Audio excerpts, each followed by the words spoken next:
I'm so excited to share with you that we just recently partnered with ISC2 certification for us to be able to help you become certified in cybersecurity.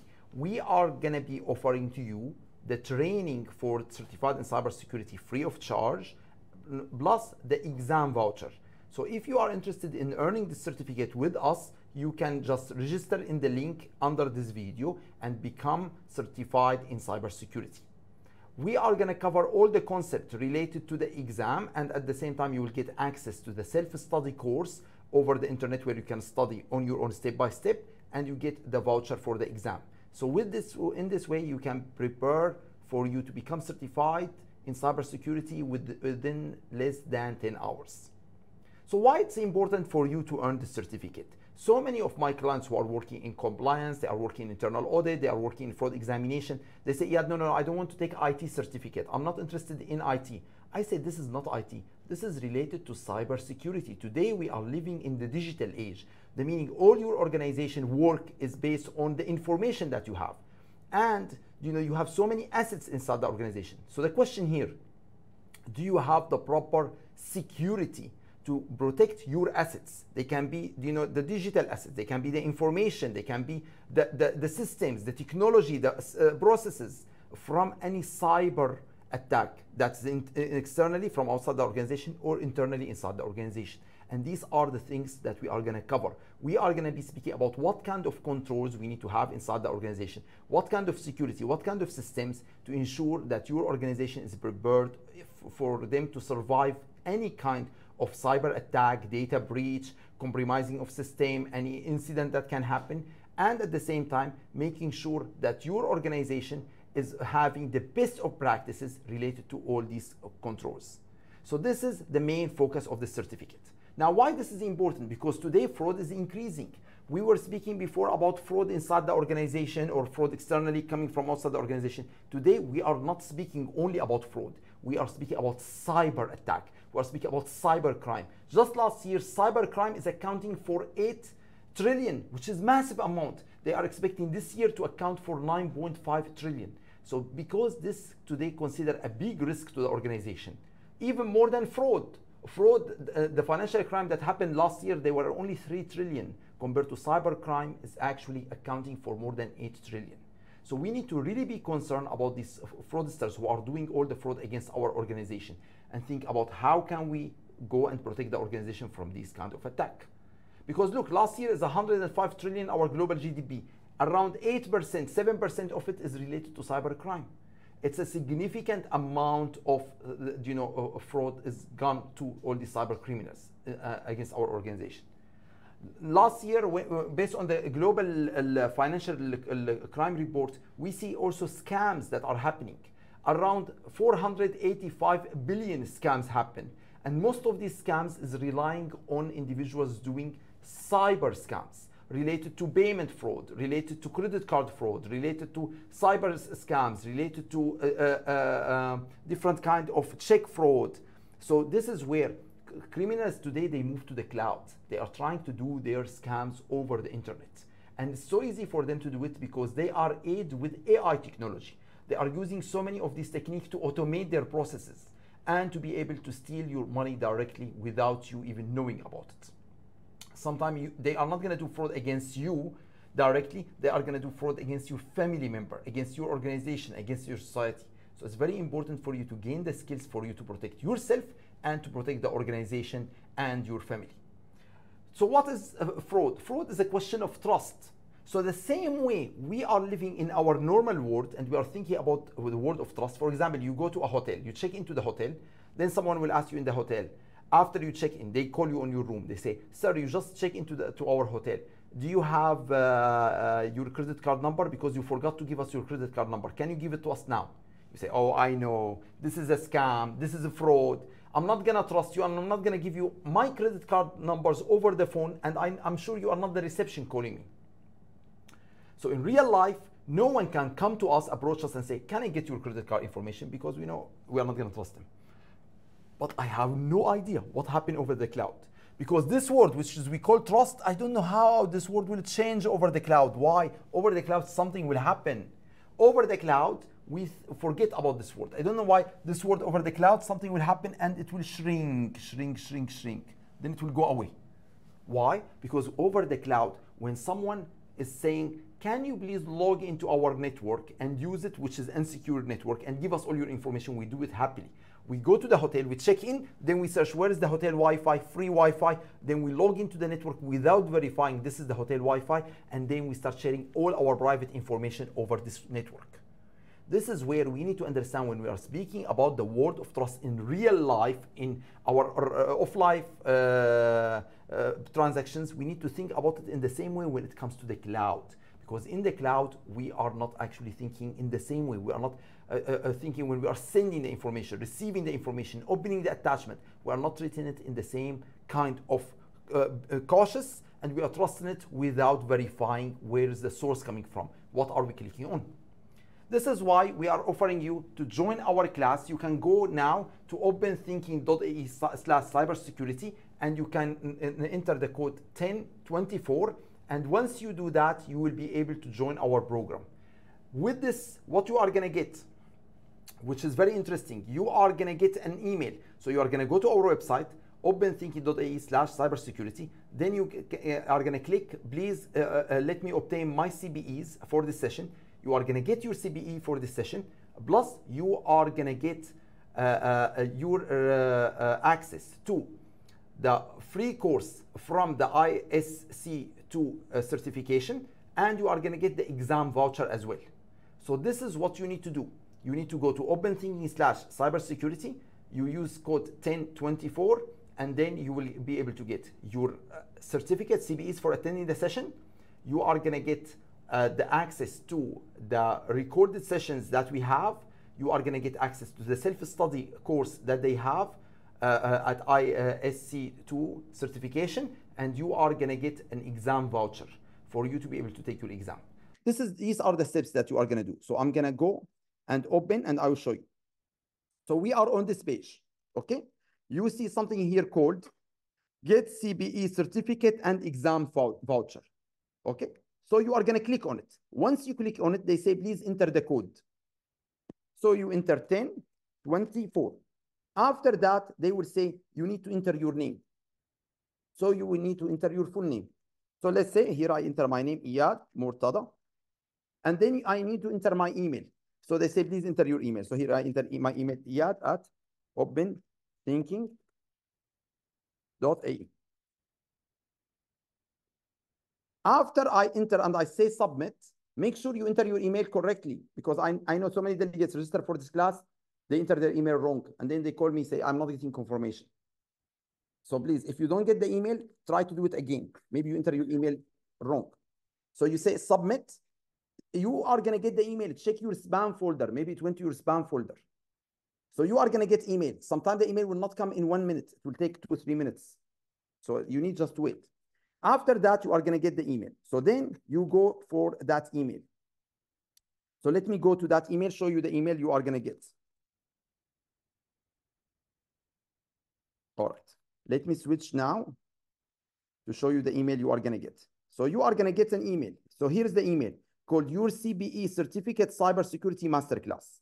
So the first email saying, thank you for attending our Cyberclass Masterclass, and here is your certificate. Wow, very nice. You are going to get your certificate for 4 CBEs for attending the class.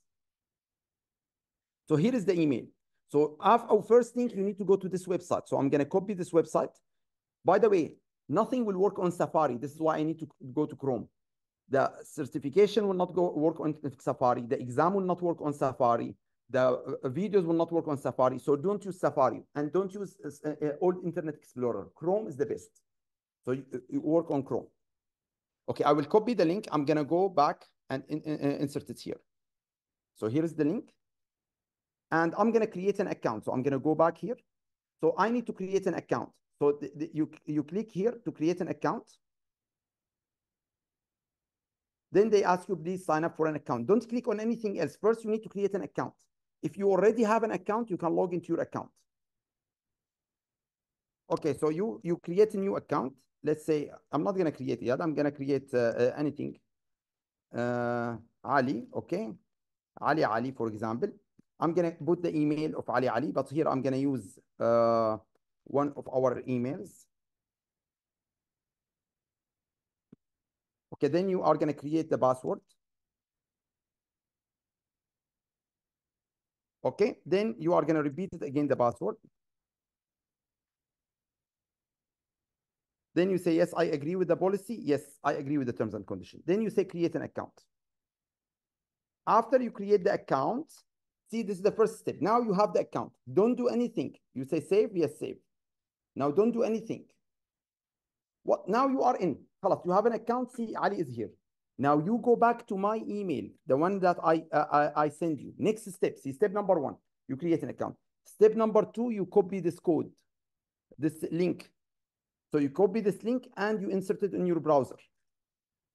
This link will say you already log into your account. Great. So now the next step, what?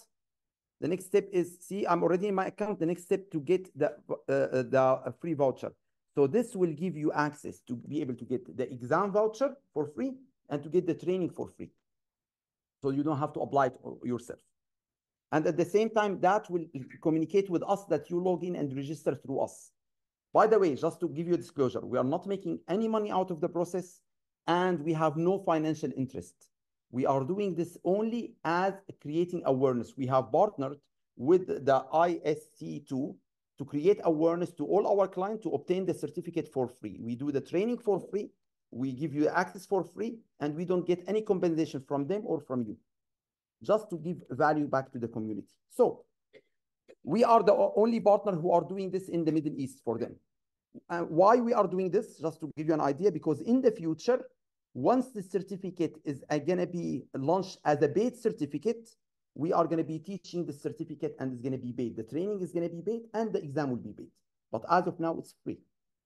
So this is why I want all our clients to take advantage of it and get it for free, because they are thinking maybe by the end of this year, it's going to be paid certificate.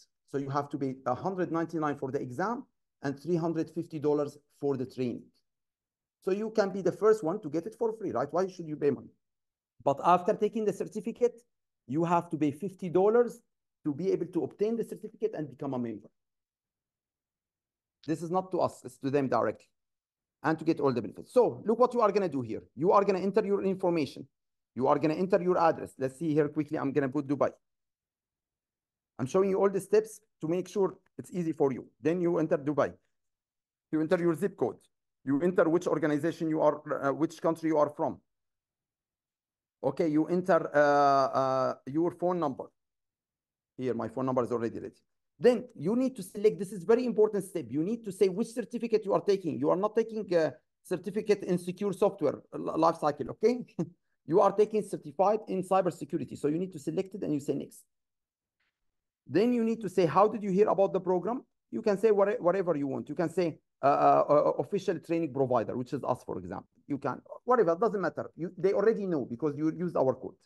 Then they say, are you member? No, you already not member. So the answer is no. Then you say next.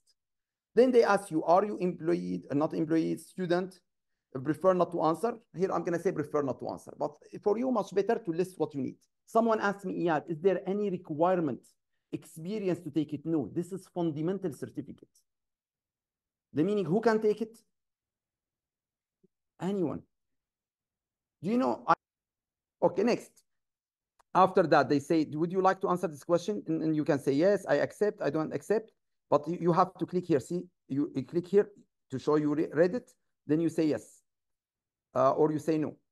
You click here to show you read it. Then you say yes, or you say no. You click here to show you have read it. Then you say yes. Then you can say next, submit. Now you officially have enrolled in the certificate for free, and you enrolled in the exam for free, completely free of charge. Now you have 1 year to complete it. After 1 year, everything will be lost. So please complete it before 1 year, okay? But now, khalas, you secure your spot for the class. So now, this page is very important. Now, where can you find this page? You can go back to my email. You can find this page. See here, after, once you submit your application, you can have access on this page. So I already give you the link for your class, and I already give you the link for the exam in case you lost them.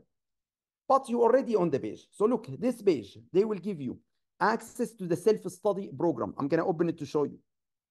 They are going to give you free registration for the CFE exam. I'm going to open it to show you. And they are going to give you so many other information and resources and benefits. So in that way, everything is there in your page. Now you officially have access to everything for free. So let's speak about the resources. See, this is the certified in cybersecurity certification. You know, you can enroll for it. See, they say, are you already enrolled? You say, no, I'm going to enroll now. Enroll for free, yes. So you click enroll for free. Once you click enroll for free, they say, here's everything 000. You don't have to pay. Check out. All right. After that, you say, this is your information. Yes, correct. Check out. You just need to enter here. Let's just put Dubai. Dubai. UAE. Okay. They say, you agree on the terms and condition? Yes, you agree on the terms and condition. Check out. Make sure you create only one account. If they see you create multiple accounts with the same email, they will suspend you. One account per email. Because I know sometimes someone will create an account, then they forget there's a number, so they create a new account. So only one account. If you have an issue, email them. Then they say, okay, the payment is done, khalas, everything is done, you have now access. So you can go click on my courses, and now you can access. See, you go to my courses, and now you can access. You say, keep learning, click here, then it will open a different website. And in this website, they are going to explain to you how you can do self-based study. So self-based study is how can you study on your own. So you can then click here, and now you have access to the class for you to study on your own and for you to have access to everything. So now you have access to the class, your progress. It will show, you know, what happened. Did you finish? You studied? Everything is available here for you. So you go step by step, see how you can use it. And after that, you can study. So if you lost, where is this link? And what you need to do, you go back to my email. In my email, here is a link will take you. You can copy that link and you can put it in your browser. It will take you where you are lost. So you just put it here and it will take you to the self-paced class. So you can go back to it and you can access it. View the course details and you can access it. Here is the class. Here are all the information about the class. Okay. Then you can start studying with the class step by step. So in that way you can study, watch the videos, attend the classes, everything is here. Now for the exam, if you want to enroll in the exam, here is the website. Redeem your free CFE certified in cybersecurity voucher. To register, you need to click on Pearson, then you need to register and look, your fees are going to be 0. They are going to waiver your exam fees, which is 199. So I'm not going to go over it in details, but it's straightforward. You can go here. You can follow all the steps, confirm your information. You can select where you want to take the exam. My suggestion, take the exam in a testing center. I took the exam just here in Knowledge Village. Taking the exam in testing center is free of charge. So they are not going to charge you any money. So go to the testing center and take the exam there. Taking it on your computer, there is a risk. If the internet, something happened to it, if your computer didn't work, if a cyber attack happened to you. Yes. If someone knock on your door, they can stop your exam. If this happens, you are going to lose the voucher. They are not going to give you another voucher to take the exam. So my suggestion, all testing centers are available. You can do it in a testing center, check the timing and go do it. I really did it in testing center. It's very nice, very smooth. So you can go with the steps and you do it. And all the resources are here. See, the free course are here. The textbook, if you want the textbook, is available, but you have to pay money for it. Don't study from a textbook. You don't need the textbook. You just need the class that we just told you about. You just need to practice the class. In the class, you are going to find all the models. So you are going to find the first one, the second one, third one. Okay, so these are all the steps for us to be able to do it step by step, for you to be able to take the exam. All right? So this is the end of our first section about how can you apply for the exam and how can you take the exam step by step.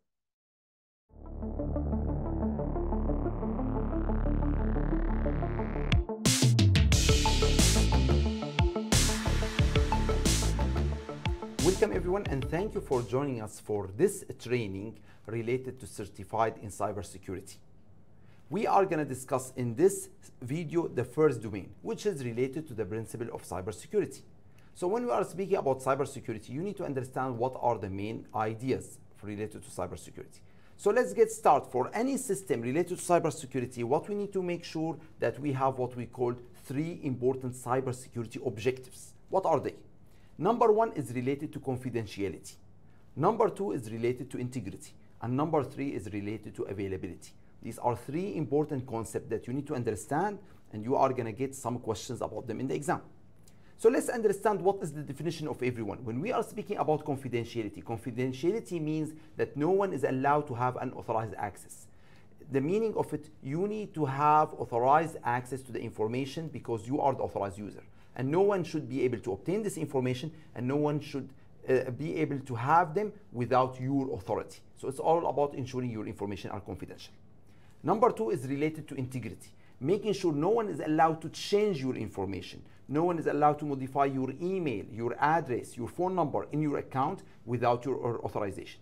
And finally is related to availability. We need to ensure the system is working 24 hours. The system is always working. The system is not down. So in that way, all the relevant information should be available for us to be able to use 24 hours. What we call this, we call the security objectives. And we can summarize them in what we call CIA, confidentiality, integrity, and availability. So how the question is going to come in the exam? They are going to say, someone trying to access your system, but they are not allowed to access the system. This is based on which principle? We call it confidentiality. Someone trying to modify your email in your account without your permission. So he violated which security? It's integrity. So you need to understand which question they are going to ask you about. Now, it's very important for any security system to focus on the concept of privacy.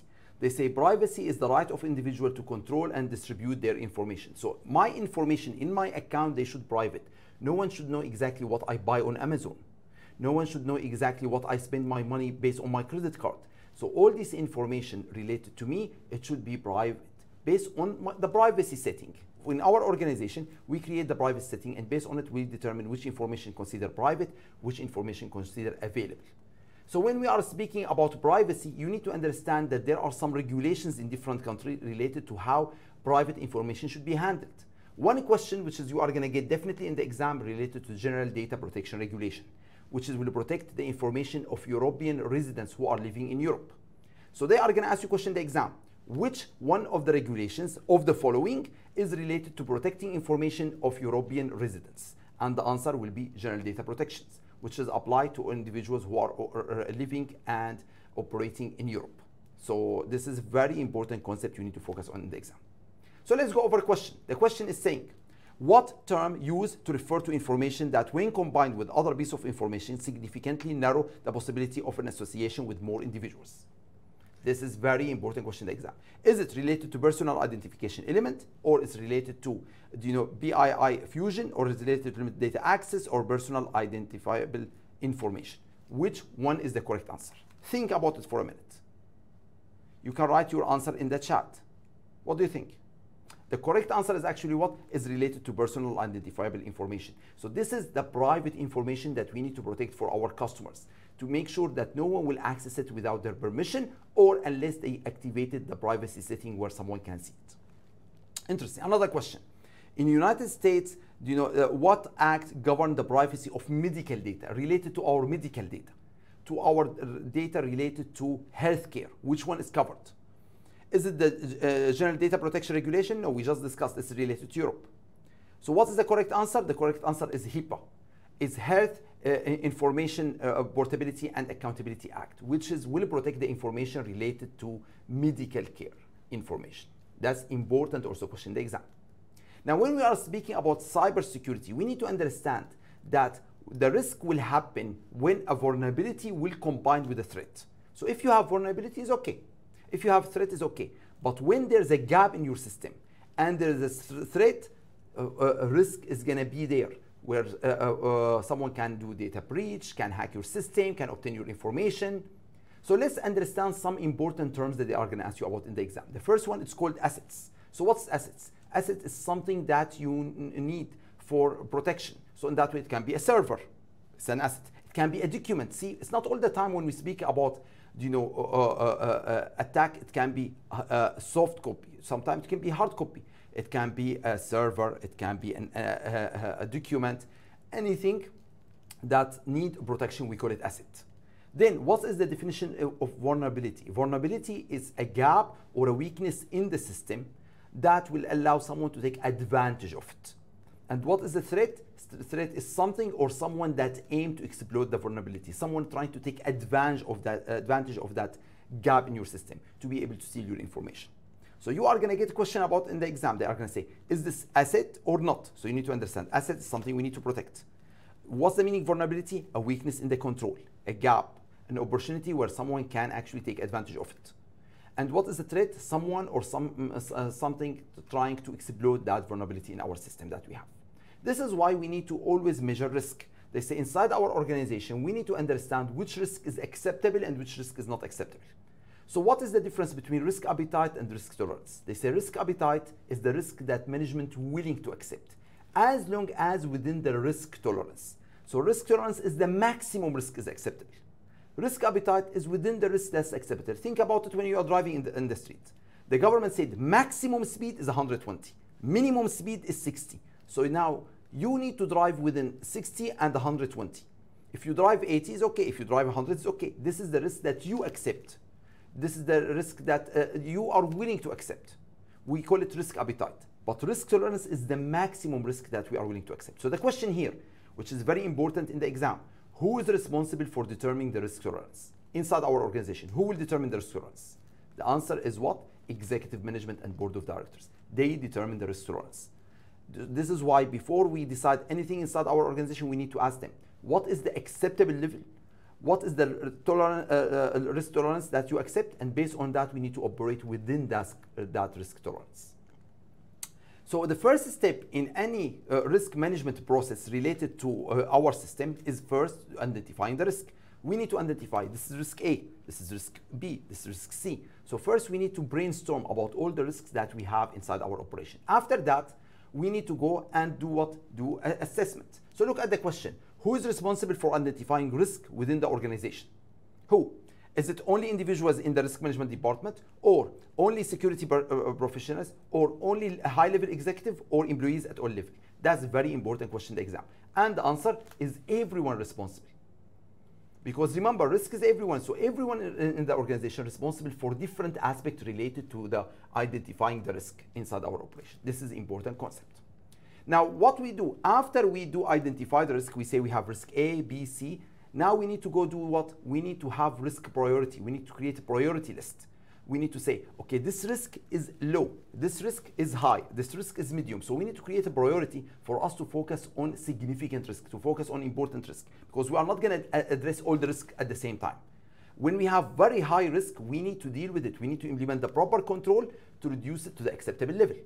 So this is what we call it the risk assessment process. After we identify the risk, we need to go here and say which risk is actually based on the likelihood is high, which risk based on the consequences is high, and after that combine the likelihood and the consequences to see which risk is considered very high and which risk is medium, which risk is low. So this is the process of risk assessment using what we call risk assessment matrix to be able, based on the likelihood and based on the impact, determine if this risk is high, low, or medium. So this is very important step. So the first step is what? Is risk identification. Next step is risk assessment. So risk assessment is involve what? Is involve risk identification, then risk analysis, then risk evaluation. We need to evaluate which risk we need to address first. If we have two risks that are very high, which risk we need to work on first. So these are the three steps that we go over. After that, after we identify we have risk and this risk is very high, what we need to do? We need to go and decide our risk mitigation strategy. What are we going to do to deal with that risk? The first one, we say we can accept it. We say this risk is acceptable. The management says it's acceptable, so we can accept it. Usually this will happen for a low risk, not for high risk. Or for high risk, management can say avoid it. For example, we have a high risk if our information is on a server that someone will hack the server. So we say our information should not be on the server, they should be in-house. We are not going to put them on the internet. So again, sometimes we avoid that risk. Or we say we are not going to accept a credit card because we are afraid a fraudster is going to do fraud against us using credit card. So we can avoid it. The meaning we discontinue this activity. Or we can transfer it. We can go and buy cybersecurity insurance. In case a cybersecurity attack happened, the insurance will cover for the losses. But of course, sometimes they cover for the actual losses. What about the reputational loss? So you need to think about sometime when we are speaking about risk related to data, it's not only about the money that you lose or about the data that you lose. Sometimes it's about the reputation risk, about the trust that you lose with customers. And finally, it's about how can we reduce risk. If this risk is not acceptable, management need to decide how we are going to reduce this risk to the acceptable level. So these are the 4 strategies when we are speaking about risk mitigation strategies. Now, when we are implementing any kind of control inside our organization, we need to understand the 3 types of security control. This is very important topic. Definitely you are going to get in the exam, addressing the different types of security risk that we have and the security control that we need to deal with it. So we say it is like this. Number 1, we don't want anyone to enter our organization. See, what we are afraid from, we are afraid from someone entering our organization. So what we need to have physical controls. Example, walls, fences, guards, locks. So no one is allowed to enter our organization unless they are authorized. They have a fingerprint to allow them to access. They have an access card. They have a key. So we call this physical control. So many questions are going to come in the exam. They will say, we have security gate. This is what kind of control? Is it technical? Is it physical or administrative? Security gate is actually what? Is actually physical. We have camera. What kind of control is this? If we have camera, what kind of control? If it's CCTV camera to allow and not allow someone to enter, yes, we consider physical control. But if it's only camera, maybe it's only monitoring. So we need to understand which security. You need to be reading the question carefully to understand, is this a monitoring control or is it security control? Now let's speak about administrative control. Administrative control is about a policy and procedures. So in that way you say you need to change your password every day. You need to change your password every week, every month. So in that way, this is administrative control. Your password should be complicated, should be at least 8 characters long. It should be made of characters and numbers. So the policy and procedures related to the security, for example, we need to make sure employees, when they leave the organization, we terminate their access to the system. All this we consider it security controls related to administrative control, policies and procedures. Technical control is different. Technical control is related to the actual technical and IT control that we need to implement, like fireworks. We need to implement some kind of system, like when you log in, you need username and password. You are only allowed to use certain application. Example for encryption, the information should be encrypted. So in the exam, you need to focus. If they say the organization decided to encrypt the information to ensure no one can access it unless they are authorized, what kind of control is this? We call it what is technical control. So in the exam, you need to differentiate between physical, between administrative, and between technical control. Very important concept, and you are going to get around 3 to 4 questions about this subject. Now let's speak about authentication. When we are saying you need to authenticate the person, what's the meaning of authentication? You need to know who is this person. Is he authorized to access and enter our organization? So we have 2 ways for us to authenticate. It can be single factor authentication, where in that way you authenticate based on my eye, or you authenticate based on a card I have, or based on a password. In that way you know it's me. Or it can be multi-factor authentication. Example of it, when you are using the ATM. When you are using the ATM, you have multi-factor authentication. You are entering your card and you are entering your PIN, and then you are entering OTP number, for example. So you are entering, you have something you have and something you know. So you are using 2 ways for you to authenticate your access. In most of the system, to have more secure system, we need to have authentication factor, multi-factor authentication. So what are the ways for us to authenticate who you are? They say number 1, by something that you know, knowledge-based, a password, something that you know, or by a token, something that you have. It can be an access card, something that you have. It can be, we can send you an OTP, something that you have to be able to access. Or it can be what? It can be character-based, but something you are. It can be eye scan, it can fingerprint, it can be face recognition. So in the exam, you need to differentiate. They say, we enter the organization and we use our eye scan. What kind of authentication technique is this? We call it character-based. You enter your username and password to access the system. What kind of authentication is this? We call it knowledge-based. So this is also very important. You are going to get a question about it to understand which kind of authentication we are going to use to be able to access the system. Now let's speak about non-repudiation. What's the meaning of non-repudiation? When someone is doing transaction over the internet, we need to ensure that later they can deny that they have done the transaction. So in that way, we are capturing all the information from them. Okay, which device they use, what IP address, did they log in or not, did they enter the OTP? So later they can deny the transaction. In any IT system, it's very important for us to have a system to be able to prove that the person did the transaction, so later they can say, no, it's not me who logged into Amazon and ordered that, or it's not me who used the credit card to do this purchase. So this will protect us from the customers who are going to deny they have performed the transaction after they have performed it. Now, it's very important in the exam and for you, because you are going to become certified in cybersecurity, to understand the ISC2 Code of Ethics, because you are going to get a couple of questions about it in the exam. So number one, what is the reason why we have this code? They say it's the safety and welfare of the society and good, common good. We need to ensure that our main objective when we are doing any kind of cybersecurity to ensure, number one, safety.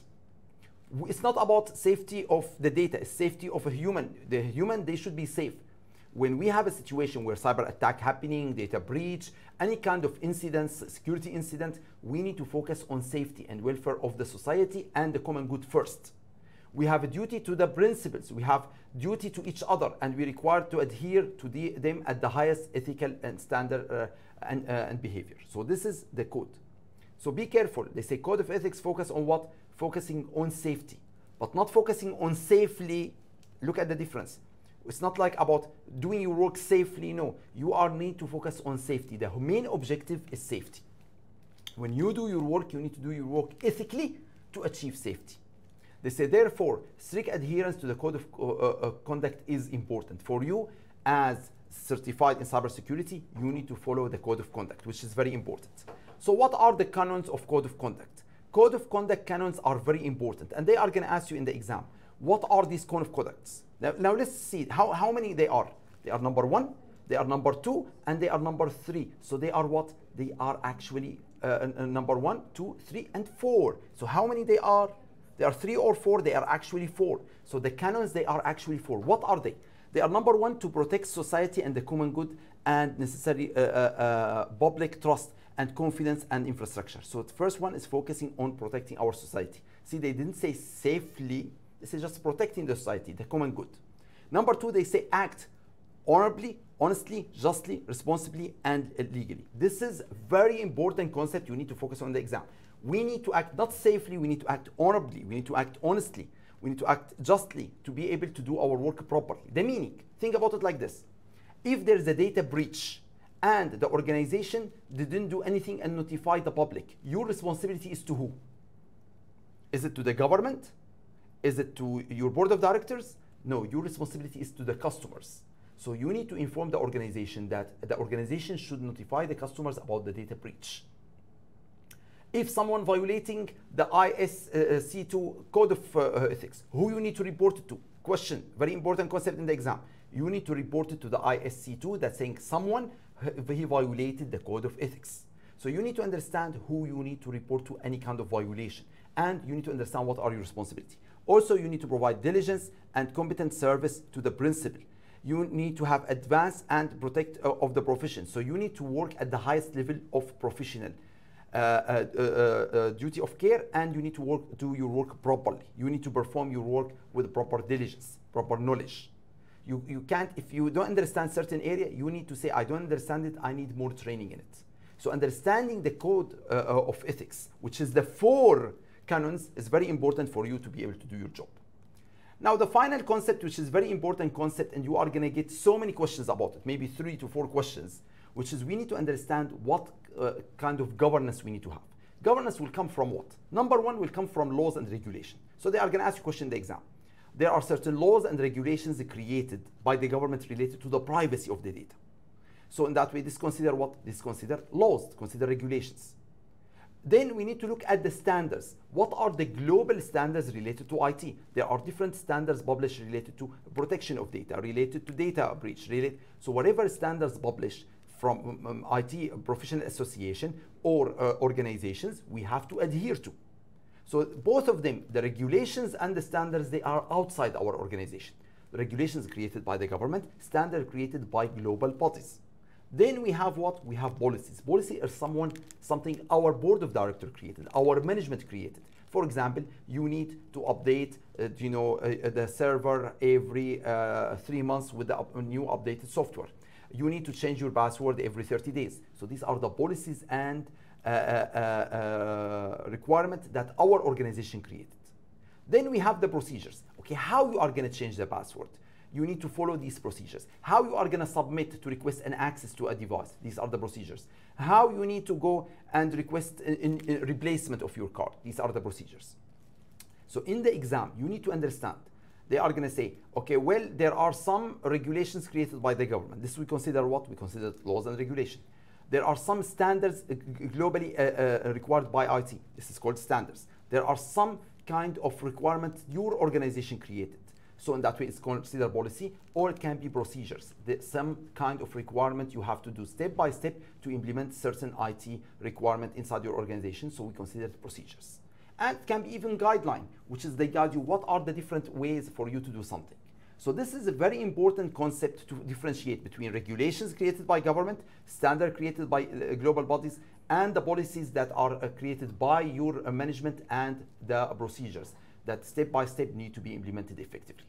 So this will cover all the concept that we have related to domain 1 for the certified in cybersecurity. I hope this training is effective. Now, what I recommend you to do is to go and practice some questions in the online self-study to be able to see if you got this concept correctly and come back to the second domain.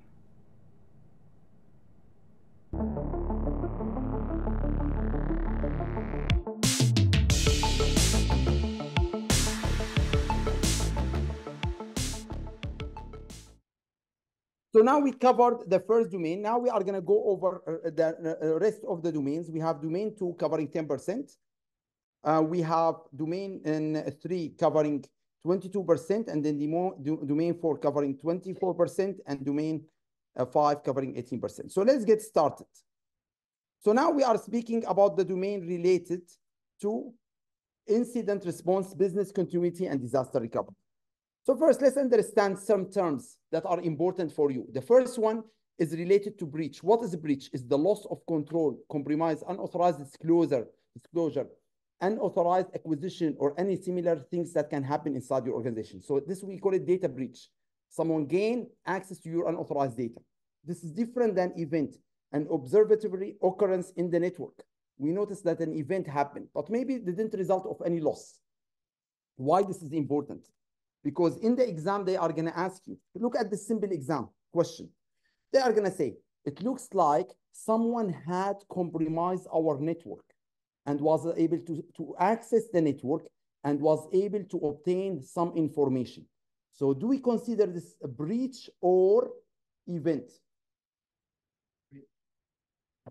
We don't know. See, we don't know if he was able to breach yet. It looks like he compromised, but we don't know if he was able to take the data. So they are going to tell you in the exam, maybe this is not breach and this is not event. This is, we consider incident. Why? Because he accessed the system, but we can't confirm if he obtained the data or not yet. So what is an incident? An event that actually or potentially will jeopardize the confidentiality. See, there's an event happen. We can't confirm yet if he took the data or not. After we confirm, it can be breached. But as of now, we consider it from cybersecurity is what? We need to report it in our report as incident that can jeopardize. Maybe he obtained the information. Maybe he modified the information, but we don't know yet. Until we get that confirmation, we consider it as incident. Also, what's the definition of exploit? Exploits, it's a particular attack that's named this way because the attack exploits certain kind of weaknesses. So we have weaknesses in our system and someone took advantage of it. For example, we have website on our we have pages on our website, and these pages are not secure. So someone can access them and take the sensitive information from them because no one secured them. Usually this website, they should not be available for anyone to access. So this is the weakness. Someone able to steal the information because the pages are not secure. Or it can be an intrusion. An intrusion is a security event combination with another event constitute a deliberate security incident in which intruder attempt to gain access to a system or the system resources without authorization. So someone was able to access your system without authorization. We call it intrusion. Or threat, which is an event happen or circumstances happen that allow someone to be able to get access to your data. So there's a threat. So for example, there's an earthquake happen. So that's a threat. Why? Because this event, the earthquake, allow the hacker to access the system because now our firewalls is down. So it can be a threat that will allow something to happen as an event. Or it can be vulnerability, weaknesses in your system, a weakness in our information system that will allow someone to take advantage of it and enter. For example, our network administrator didn't change the default password on our network. So the default password was 111111. So in that way, someone was able to guess it and enter because that was a weakness in our system. Or it can be 0 day. 0 day is definitely question the exam. What's the meaning 0 day? A weaknesses in the system that no one knows about, but the hacker identified, but they didn't take advantage of it yet. Why? Because currently he noticed that in your account, there's no money. He will wait until what we call the 0 day, until the day where he's going to do the attack and he will take advantage of it. So it's previously unknown. Look at the question exam, unknown system vulnerability, that there is a potential he will take care of it and he will do it on the 0 day. This is why we call it 0 day attack. On that day, he decided to do attack and take advantage of these weaknesses. So these are important terms you need to understand. Now, what is the goal of any incident response program? The goal is the priority of the incident response program is to protect the life, health, and safety. See, we don't care here about the data. What is number one priority for us as cybersecurity professionals? Safety, life, health. Later, we look at the data. When a decision made, the priority always is safety. Safety is first. So we need to make sure our employees are safe. We need to make sure our employees are not affected. Then we look at other incidents. So here is a question for you. They say, what term is sometimes used interchangeably with incident management? There is an incident, someone attacked the organization. What we call it? The answer is crisis management. Crisis management. Disaster happened and we need to deal with it. This is why. Do we need to do crisis management? The answer is no. What we need to do? Risk management. So we need to identify the incidents in advance to be able to manage it rather than we operating in crisis. Someone hacked our database. Oh my God. Who suffered like this? Sony, right? Sony, the hacker hacked them. Uber, the hacker hacked them. We don't want to be in this situation where the hacker already hacked our system. Disaster is happening. So that's not the ultimate scenario. Now, what about the component of business continuity plan? When we are going to implement business continuity plan, it's very important to understand, the components. So when we are doing business continuity plan, it's very important to have a list of the team members who are going to be involved in this business continuity plan. Who is going to be responsible for making sure restoring the system, doing the backup. Also, immediate response procedure and checklist. Now, they are going to ask you a question in the exam. The disaster recovery plan and the business continuity plan, where should we save it? Is it inside the organization or outside the organization in a remote location? Outside. Why? Because if we save it on the server inside the organization, or we save it as a hard copy inside the organization, if something happened to the organization, we can't access it. If a fire happened, we can access it. Oh, the disaster recovery into what? On fire. So we can't do anything. So it should be what? It should be saved. One copy internally and one copy where? Remotely, so we can access it. And who should have access to it? The team. The team should have access to it. So notification system and call tree of for alert of the personnel need to be there. In case anything happened, these individuals should get the alert. Disaster happened, you need to follow the checklist and the procedures. Also, guidance for the management to understand who's responsible for what and how and when to execute the plan. So this is why it's very recommended for every organization to do what? A demo. They say, let's assume now someone hacked our organization. Let's assume there is a data breach. Let's assume the system is down. Let's assume there's a fire. How are we going to execute this plan? So you try to practice it before. So later when the actual disaster will happen, you manage it properly. So this is always recommended for so many organizations to do like a run of how we are going to do this disaster recovery. Now, look, this is a question in the exam, which is important. What is the key outcome of a business impact analysis? See here, we didn't start the disaster recovery. we need to assess the impact. Is it identification of the function and dependencies, or immediate effect of other area, or the important customer service or transition to permanent office site? The answer is what? Identification of the function and dependency. We need to identify which functions will be impacted in case the disaster happens, to be able to identify later what is the next step we need to do. So here, where we need to look at the components of incident response plan, this is very important, and you are going to get around 2 to 3 questions about it in the exam. They say, what are the components? Number 1, preparation. Number 2, detection and analysis. Number 3, contamination, eradication, and recovery. And the final stage is post-incident activity, to be able to understand what we are going to do in the future. So let's start one by one. And they are going to ask you about what is the preparation? What we do in the preparation? We develop the policy and approve it by the management. What are we going to do in case disaster happen? We identify critical data. We train our staff. We implement the incident response team. We practice it to see exactly who's going to be the individuals who are going to do it. We identify the roles and responsibility. We communicate it to the stakeholders so everyone can understand what need to be happening. So this is the preparation. Now, the next stage is what? Detection and analysis. In case any kind of incidents happen, what we need to do? We need to monitor all possible attack factors. We need to analyze this incident to know what data are being compromised, what data we have lost. Is there any data breach? We need to prioritize the incident response. We have maybe different attacks to different servers. Which one we need to address first? And then we need to document these incidents. This is called detection and analysis. So look how the question will come in the exam. They say, in which stage, when we are doing our incident response, we deal with stopping the attack. Is it, look, stopping the attack, is it in the preparation, or is it in the detection or analysis, or is it in the contamination, eradication, or recovery? In which stage? In which stage we stop the attack? The answer is in what?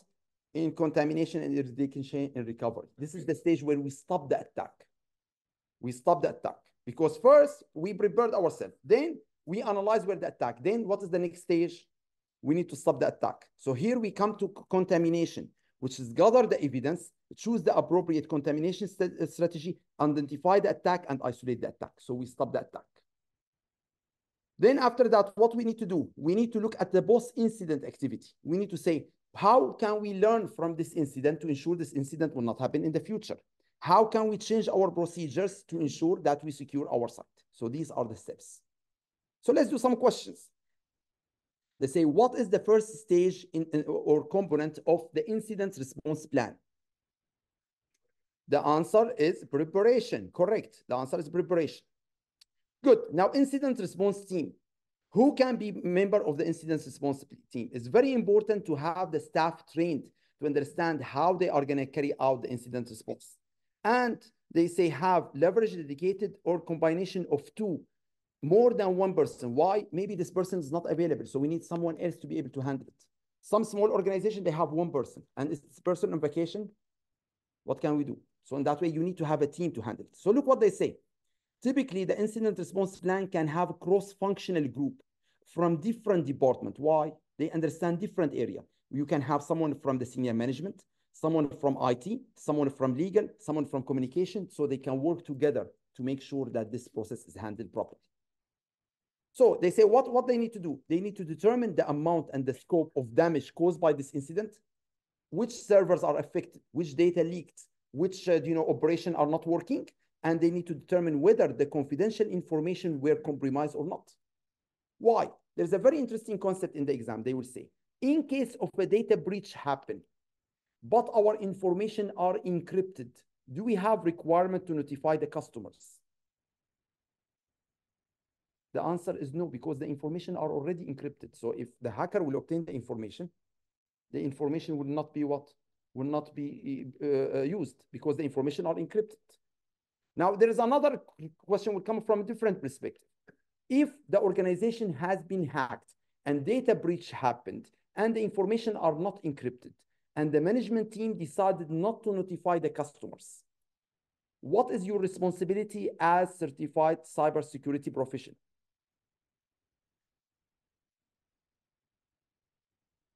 You need to communicate this, right? You need to communicate this to who? No, to the customers. Your responsibility. Now, it's not going to be direct responsibility, but your responsibility. How you are going to communicate it, that's a legal question. But your responsibility as an answer in the exam is to communicate the information to who? To the customers. You need to tell the board of directors, we need to communicate the information to the customers. We're not going to communicate it to the regulators. We need to communicate it to the customers. So you need to go advise what they did is wrong. Your responsibility at the end of the day to who? To the customers, because they are the individuals who are affected. Good. Let's continue. Now, implement any necessary recovery procedure to restore the information and supervise the implementation of additional security to ensure this incident will not happen again in the future. So this is what we look for. All right, question. What is the key responsibility of incident response team, team in the plan? Is it reduce the impact of the incident, expand the business, marketing the business, or assessing the scope? What do you think? The answer is what? The answer is D, assessing the scope out of the damages. So this is the responsibility. They need to assess what are the damages that happen because of these incidents. So this is their responsibility. All right, another question. What is the next step after deduction analysis? What we do after we deduct and analyze? The answer is what? The answer is what? No need for here to give you an answer. Is it internal audit? No. Identify the attack and their motives? No. The answer is D, finding the appropriate contamination strategy. So the answer is D. After we analyze, we need to find the appropriate contamination strategy. All right, next question. They say external entity has tried to gain access to your organization IT environment without a proper authorization. This example of what? This is example of what? Of intrusion. They try to access your system without authorization, intrusion. It's not an event. An event, something already happened. Here they are trying to access. So it's intrusion. They say, what is the key characteristic of zero-day vulnerability? We just discussed. So can you see the keyword? For you to pass any exam in the world, you need to know the keyword, and especially in IT. Once you know what are the keywords we are looking for, so what is the keyword here? Is it known system vulnerability? No, is unknown. So the answer is what? C. It doesn't fit with the recognized pattern. Is unknown, something we don't know about. Someone took advantage of it and he was able to access the system. Like what happened with so many cryptocurrency. If you heard, there's a guy, his name Crypto King. He figured out a gap in cryptocurrency exchange and he was able to steal only $750,000 worth of cryptocurrency. Is it so much? Only 750,000. That was nothing, but he stole it long time ago when cryptocurrency was so cheap. After he stole it, he didn't do anything with it for a couple of years. Then he went back to check. He discovered that now he got millions. He got millions. Now he was like, wow, I can return that cryptocurrency, whatever what is the amount, and I can keep the rest, right? So this is what can happen. This is why they call him Crypto King. Because he stole a little bit cryptocurrency, only 730, and then the amount became in millions. Then he decided to cash out the millions. Now the government discovered him. Because what will happen? When you buy and sell cryptocurrency in the exchange is okay. But when you are trying to cash out, they are going to know who you are because you are going to move the money to your bank account. And the bank is going to say where you got this money from. And here are where the question going to come. So it's interesting. All right, now the goal of disaster recovery. What is the goal of any disaster recovery system? Disaster recovery refers to how we are going to restore our information system, our communication system, and our services back to normal business operation. That's the objective, to go back to normal operation after disaster. Like what happened in the flood, right? So many organization operating system was what? Underwater. Now we need to figure out how we are going to restore. You saw some offices from the AC, the water was coming. All their system destroyed. So how they can come back to operation.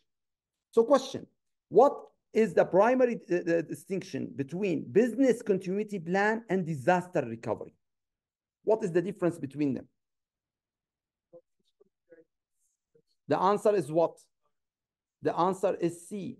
Disaster recovery plan is about restoring IT compared to business continuity, about focusing on business operation to ensure the business is going to continue. So this is the main difference. Now, what are the components of disaster recovery? The component of disaster recovery, executive summary for a high level to understand what is the plan, department-specific plan for each one, technical guide for IT personnel to understand what they need to do, and full copy of the plan that communicated to the member. We need to make sure that we have a checklist where critical disaster recovery team are working on this checklist, where IT individuals, they understand from technical standpoint what they need to do, and managers and the public relation understanding how they need to communicate this effectively to the public. Because what will happen when disaster will happen? Everyone will freak out, right? You are trying to access the system of the organization and the system is down. Remember what happened when a flood happened. In some areas, Do is down. Everyone freaking out. My Do is not working.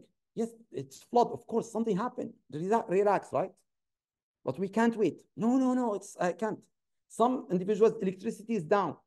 So everyone, when the situation will gonna come back? And this is always communication. How can we communicate to the customer? Don't freak out. There is rain. Don't worry, it's gonna come back again.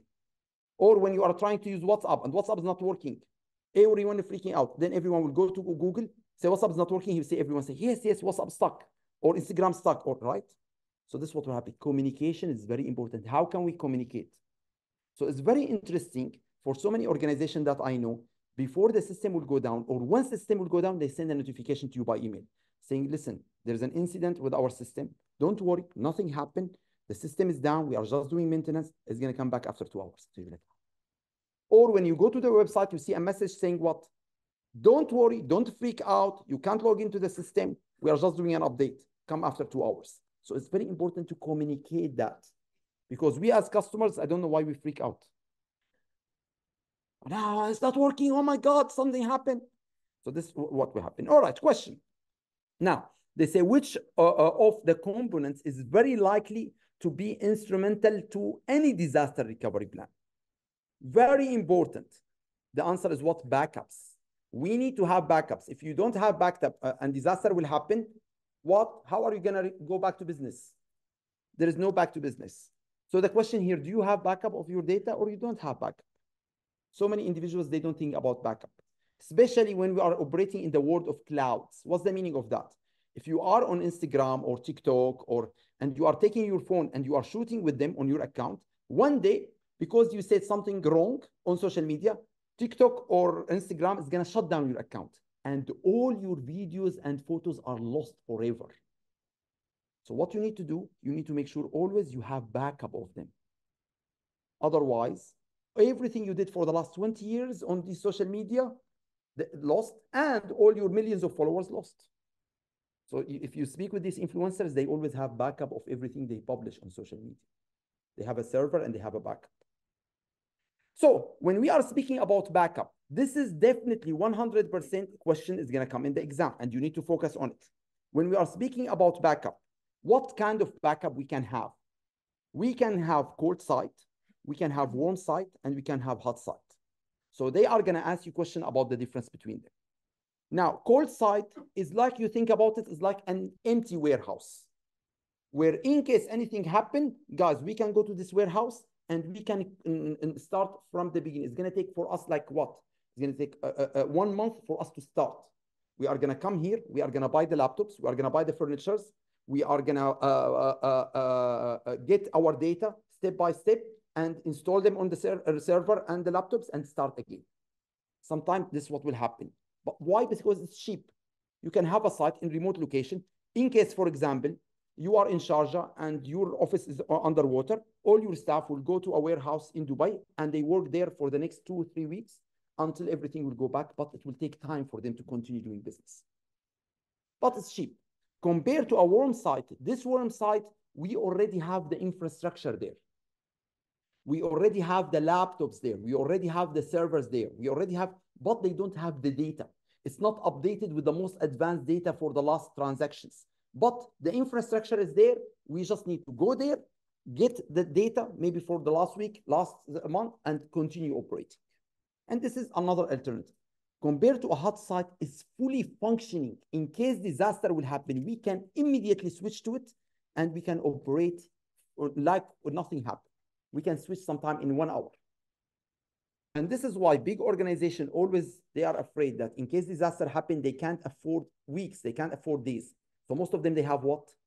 They have hot sites. So you are going to get a question and they are going to ask you, we have a situation. Based on the situation, you need to analyze and say which one we need to go. Is it a hot site, is it a warm site, or is it a cold site, or it's a combination of warm and hot site to be able to recover quickly. So this is important concept in the exam. So now if you are going to try to implement something like that, where you are trying to figure out how you are going to recover, you know, like we said, you know, 10 Intelligence, thank you for sponsoring this training that they have. They can help you in doing any kind of data breach and incident response. So this is, you know, one of the things that specialize with on top of so many other services they can do.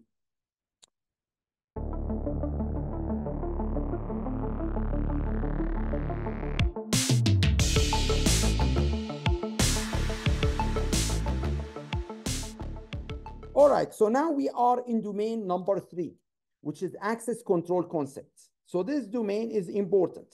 When we are speaking about security objectives, like we discussed before, we have them what we call CIA, which is we have confidentiality, we have integrity, and we have availability. For any system, we need to make sure when we are speaking about control access that we have 2 things. We have what? Confidentiality. No one should access unless they are authorized, and integrity. No one is allowed to access and modify your information. So here is the question. Which of the following is example of security control? The answer is what? The answer is firewall. So we need to understand that no one can access the network unless they are authorized through a firewall. So now we speak about general concept called control overview. So when we are speaking about access, there are 3 concepts you need to understand. Number 1, the subject. Number 2, the object. And number 3, the rule. So the first one, what is the subject? The subject can be defined as any entity that requests access. So who can be the subject? It can be you, a user. It can be a device. It can be a service. Anyone who's requesting access. So the person who's requesting the access can be an organization, an individual who's requesting access. We consider it as the subject. So they are going to ask you a question in the exam. Which of the following is the subject? Then what is the object? By definition, anything that the subject attend to access. So you are trying to access a database. You are trying to access the website. You are trying to access the cloud, the server. So it can be a building. Anything you are trying to access, we call it what? The object. The object. Then the rules. What's the meaning of the rules? The rules of access. What can you access? What can you do when you access? How much you can access? For how long you can access? When can you access? These are what? The rules that we establish related to your access, correct? It's like when you go to a hotel. When you go to a hotel, they give you access from what? From when you check in until 12. After 12, what will happen to your key? Will not work. So the rules, they have rules. After that, you say, please give me, let's check out. They say no. So this is the rules. So question here. They say, Derek logs into the system to read a file. This is an example of what? Derek is an example of what? He is the what? He is the subject. He's the guy who's trying to access. So look how they ask you. The question in the exam, they are not complicated. But remember, we have so many concepts. And when you sit in the exam and you are going to remember all these concepts, sometimes you are lost. So my suggestion, I took the exam and I will tell you, while I'm taking the exam, I felt some questions easy, but some questions, they confuse me. So I was thinking, maybe I will pass, maybe I will not, but have confidence that you have all the knowledge to pass the exam. The meaning in the middle of the exam, don't say, I don't think I'm going to continue. I don't think I'm going to pass the exam. Just continue. Because most likely, most of this knowledge, you will know. We will get the questions later. We will get the questions later. So, which of the following is a subject?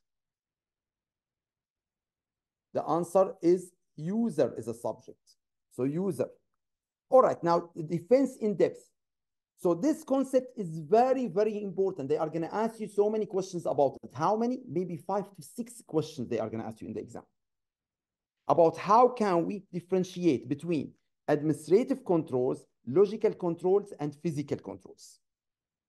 So again, you need to understand, okay, is this physical? Is this logical? Is this actually administrative? So look at the question.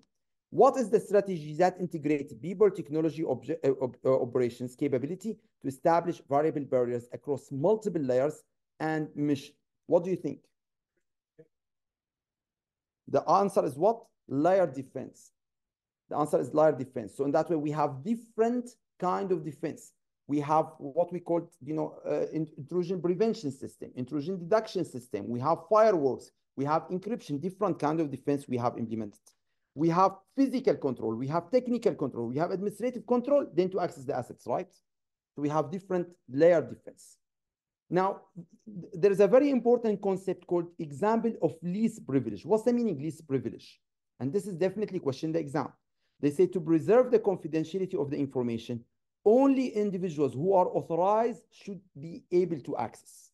And they need to have and use privileged access for them to access. The meaning they should have the least amount of privilege to access. They should not have a super user where they can do whatever they want. They can only access and do whatever required to do their job. Don't give them access more than it's required. Because in that way, what they can do? They can do so much damage. Remember, there's one company here in UAE, the HR manager got access to the payroll and to the employee list. But she's only responsible for HR.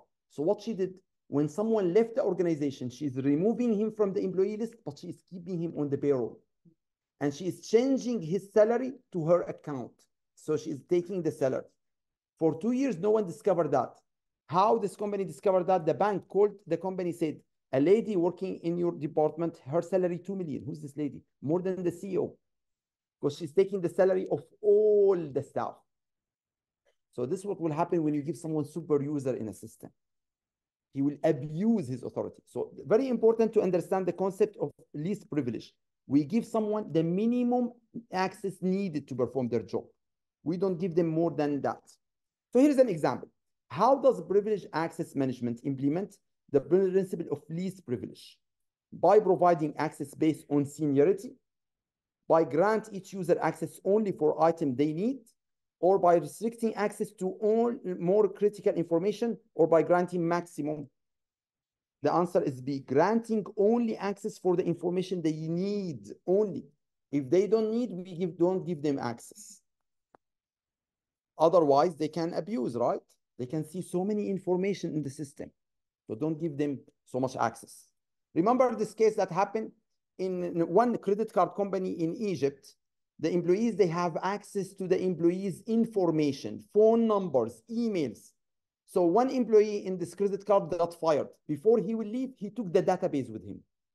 And he went and he sold it to who? He sold it to travel agencies in Egypt. Why? Because travel agencies, they need someone with a credit card. And most likely, if someone with this credit card, I'm not going to mention the name, he liked to travel. So he was able to sell everyone for $10, make a lot of money. Because he got so much access. You should not allow someone to have massive access. All right, now what is logical access control? Logical access control, someone trying to access the network through the system, through server, through the cloud. So what we need to have? We need to have password. No one is allowed to access unless they have what? The right password. No one is allowed to access unless they have the right fingerprint, right? The right face to be able to access the system. Or they should have the right token to be able to access the system. So this is what we call logical access control, through a network someone trying to access. So here is a question. Which of the following is example of logical access control? Biometric on smartphone? Yes. Camera? No. Security guard? No. Turnstile? No. So this what? So let me discuss with you. Security guard, what type of control? Physical control, right? Yes. Camera, what kind of control? Physical, right? Camera is there. Camera, but camera is not actually control. Camera is monitoring technique. It's not a control, it's monitoring. The camera will not stop you from entering. Will just catch you when you enter. So it's monitoring. We are going to discuss that later. There are controls and there are monitoring tools. So camera is monitoring tool. All right, so the correct answer is A. Now, limited access to the data on the network would be considered which of the following control? Limited access to the data. What control we consider it? Limiting the access. The answer, logical access. When you access the network, they don't give you access to everything. They only give you access to the information you need to do your job. So we consider it as what? Because a logical access control. This is why you enter the system, you can't run the HR. You can't run the purchasing. You can only run finance because you only work in finance. So you limit the access to the employees for the data they can access. All right, perfect. Now, controls and risk. Look what they say. Control should serve to reduce the risk to the acceptable level inside the organization. So we have physical control that will be a seat belt, right?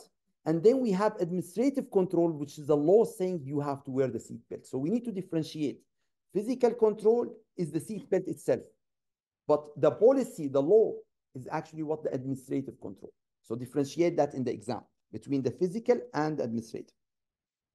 Now, control assessment. We always need to assess the control to make sure the control is working effectively to be able to help us achieve the goals. So for example, when we look at physical security controls, is this control effective where someone is using his phone or a badge to enter? The answer may be not. Why? Someone can give his badge to someone else so they can enter the organization. So always we need to assess how effective are the security controls. Organization, they make the attendance in UAE how? With fingerprint. Why? Because in the old days, when they use it by an access device or they use it by a card, someone can give it to his friend and he would enter on his behalf. Today, they use with fingerprint. But in China, because they have 10,000 employees entering and leaving, can you imagine they need to wait for fingerprint? They do face recognition. So always we need to see how effective these controls. Questions. Which of the following is example of physical access control? Physical. The answer is what? Motion detection. So in that way, physical. If you are trying to enter the organization, they will capture you that you are trying to access. So in that way, the gate will not open or the gate will open. It depends if you are authorized or not. So this is called physical. Now, this is very important concept. You are going to get about it around 4 questions in the exam about how can we create that list of individuals who are authorized to access based on what? So the first concept called rule-based access control. So here you need to differentiate between 4 important terms. I'm going to mention each term and give you an example because in the exam, they are going to confuse you between them. The first one, rule-based, the meaning based on your work, rule-based access control provide each worker privilege based on their work, on their role. I work in HR, I have access to HR. I work in purchasing, I have access to purchasing. So this is based on what? Based on your role. Based on your role, we define the responsibility. All right, questions. What term is used to describe the situation in which one person got the permission and expanded the permission that are not appropriate for their role? They are getting permission more than the role that they have. The answer is privilege creep. So you are getting access to more than the role that you have, to other responsibility, but it's not part of your role. So the technical word, we call it privilege creep. This is important concept in the exam. Now, what other way we can give the role based on? They say we can do it, look, focus on the exam. We can do it based on rule based, or we can do it based on attribute based. So what's the meaning attribute? Attribute is about who is accessing, and see, it's not about your role. It's about who's accessing, when they are accessing, from where they are accessing, what they are accessing. Based on different attributes, we can say you are allowed to access and you are not allowed to access. So here it's based on your work, you can access or you cannot access. Attribute is based on the different types of attributes about the person, about what they are accessing, the time they are accessing, the place they are accessing. Based on all these attributes, we can allow them to access or not access. So what we call that? Attribute-based. So in the exam, they are going to try to confuse you between role-based. Role-based based on this job. Attribute based on the different attributes that we decide. Based on them, he can access or he can't. All right, good. Now we need to differentiate between these two and between mandatory access control. So mandatory access control, they are about what? Mandatory access control, they are about the authority will determine who is allowed to access and who is not allowed to access based on clearance. So this is like if you are working with the government, if you are working with Google, Google will say, you are authorized to access this data, you are not authorized to access this data, not based on your role, based on the clearance, based on what the organization decided. So think about it like what happened in a very interesting movie recently published called Reality. Did you watch this movie? So this lady, she's working with the CIA. She's working as an independent contractor with the CIA. And she got a clearance access to see the news that come inside the CIA. She got a clearance. What's the meaning of this clearance? Mandatory access control, because she's an analyst. Her job, look how interesting her job.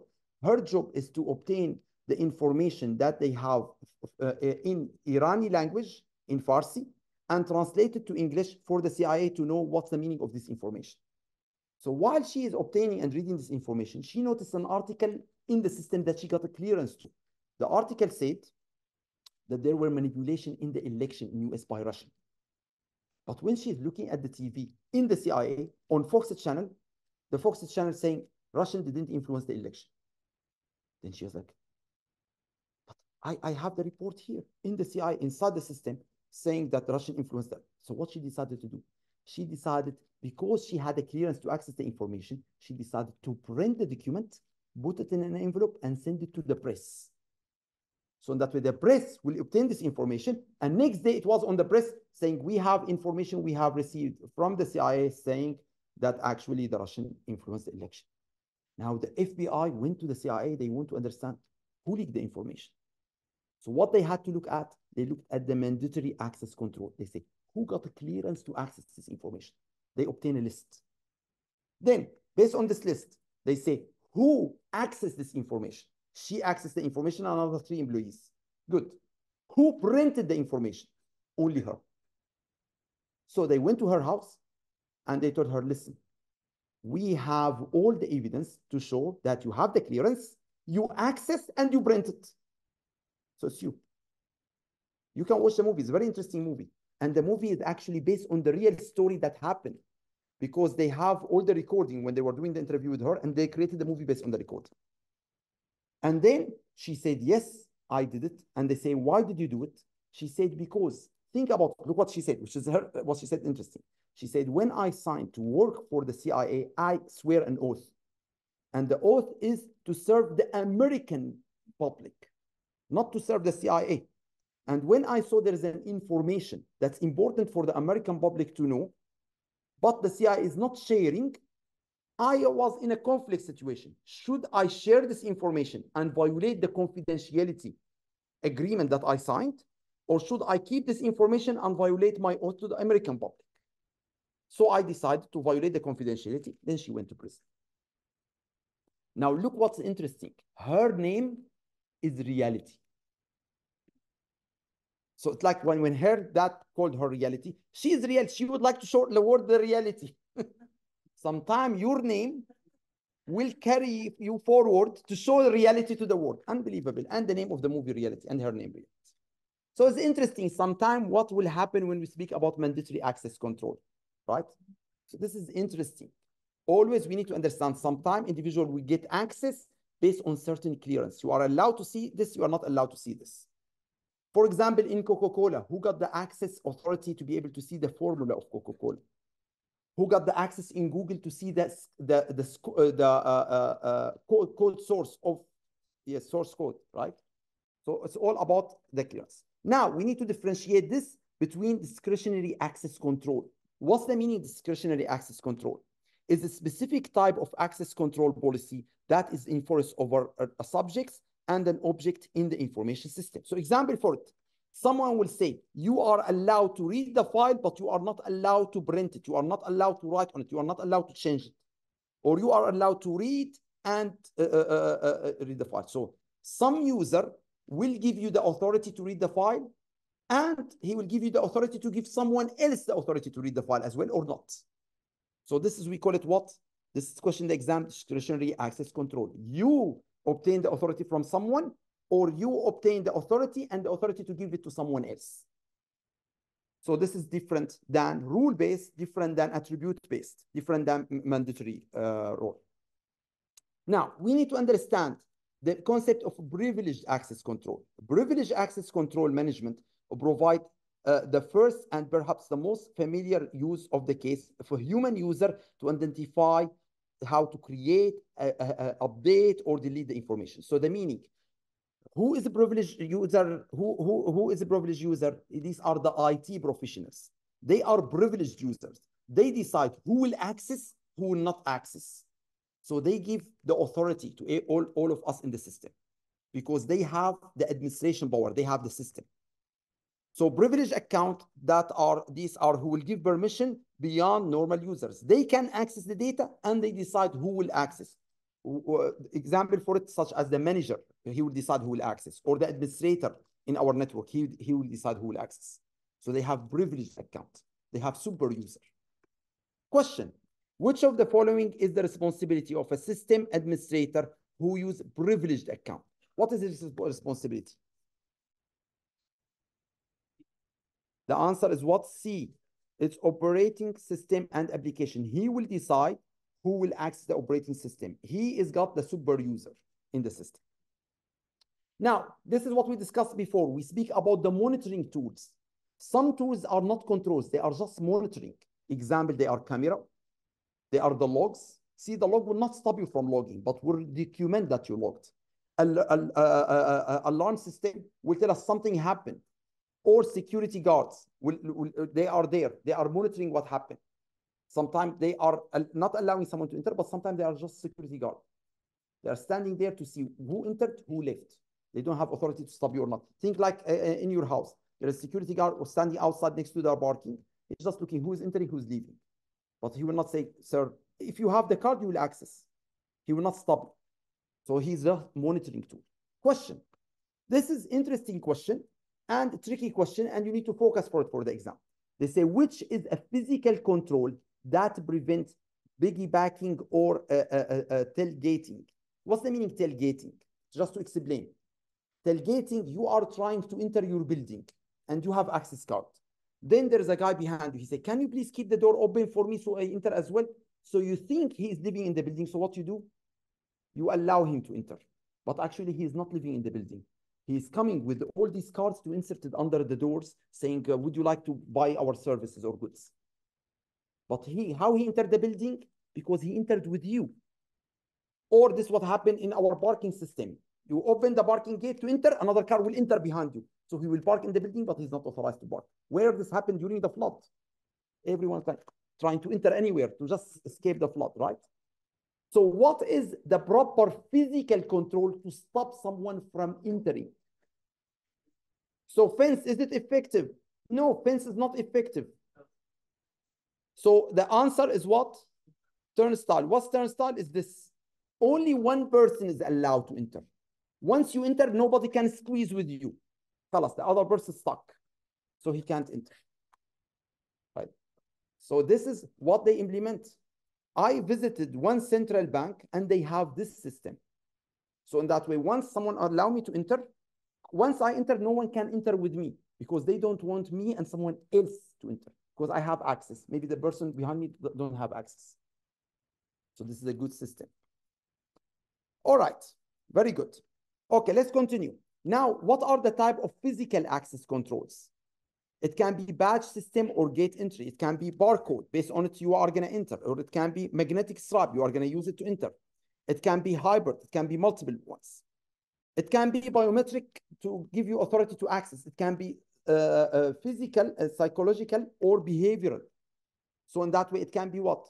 It can be, you can use your eye, you can use your fingerprint, you can use your face, or you can use your behavior. Today, they move more to behavioral biometrics. What's the meaning of behavioral biometrics? The way you are holding your phone is very unique. So they are saying, based on that, we can identify, is it you or is it someone else? So based on the behavior, which is interesting. So they are using behavioral biometrics to identify you. Because if they use only the physical, what will happen if they only use physical? Your kid can put your finger and he will open your phone and he will use it, right? While you are sleeping. Or like what happened recently, you heard what happened recently. In Kuwait, one guy actually died. His family requested from the court they can go and they can use his phone on his fingerprint, so they will open the phone and see what's inside the phone. And the court said no. They say based on Sharia law, when someone will die, his secrets will die with him. We don't know what's on the phone. So it's interesting. So this is why you are not allowed to access, but in case someone can access, right? Or like what happened in Mexico. One guy actually died. He was the uncle, and the lady took her uncle to the bank to sign and put his finger because he had to stamp on a loan for $2,500. She took him on wheelchair and she was holding his head. She's saying he's so sick, but he's actually dead. Unbelievable. So you can imagine what can happen. So this is why physical, they can be good, but much better behavior.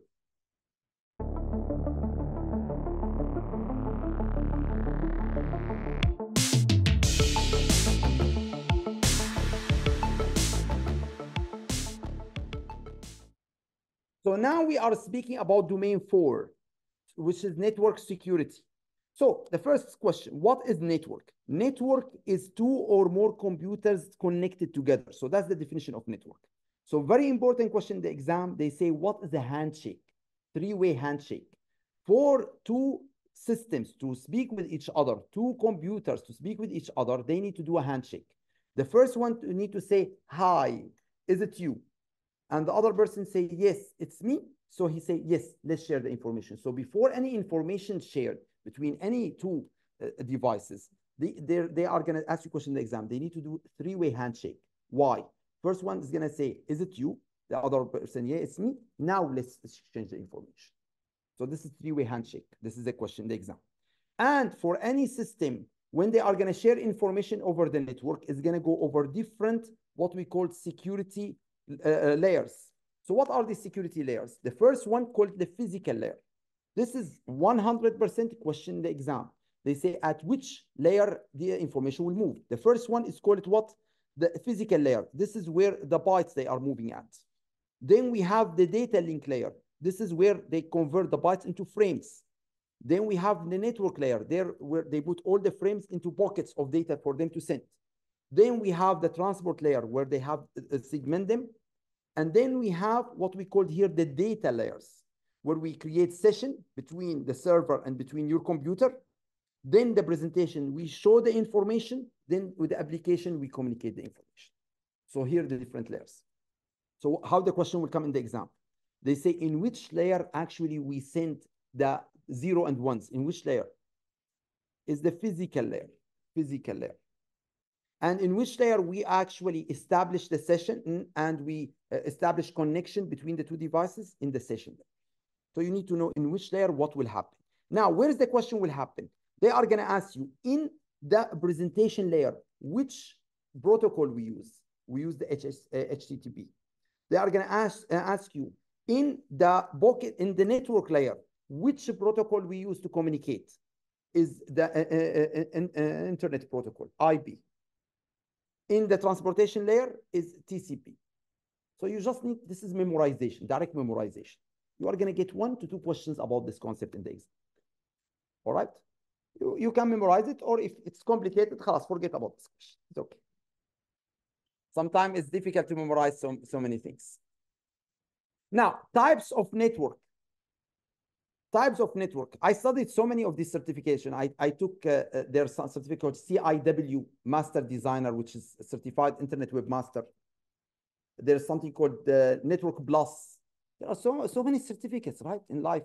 You need to keep taking certificates. Every year, I target to take a new certificate. So every year, you need to advance in your career, right? You stuck with one certificate for the rest of your life, difficult. Now, the types of network. So what are the types of network? The first one, we have local area network, which is a network typically span in one floor inside the building. So this is inside the organization in limited geographical area. Or we have wide area network, which is this about a long distance network between two different locations, remote location. You have branches here, you have branches in Saudi, branches in Qatar. So in that way, we call it wide area network. Now, here we need to understand very important terms they are going to ask you about in the exam. You are going to get around 3 to 4 questions from these terms. So it's very important to understand the terms. The first one called hub. Hub are used to connect multiple devices in the network. Highlight the word devices. Are they say the hub used to connect multiple networks? No, multiple devices in the network. So focus in the exam. This is not connecting multiple networks, multiple servers, multiple devices in the network. Compared to a firewall is a tool that's used to manage the traffic. So the keyword here is what? The traffic. To filter the traffic, to allow it or not to allow it. So this is firewall. Compared to a switch, rather than use an hub, because it will consider using a switch. Why? Because we call it intelligent hub. The switch is wired device that know the addresses of all the devices. So rather than you are connecting to the switch, you are connected to the hub, you are connected to a switch. The switch is directing where the traffic is going to go based on the network. Or it's the server. What is the server? It's the computer that's communicating with different devices.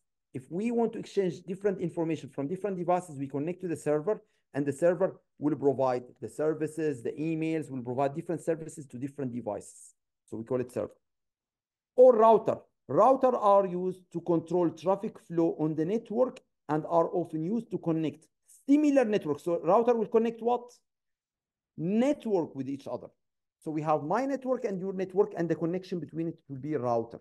So they will confuse you in the exam.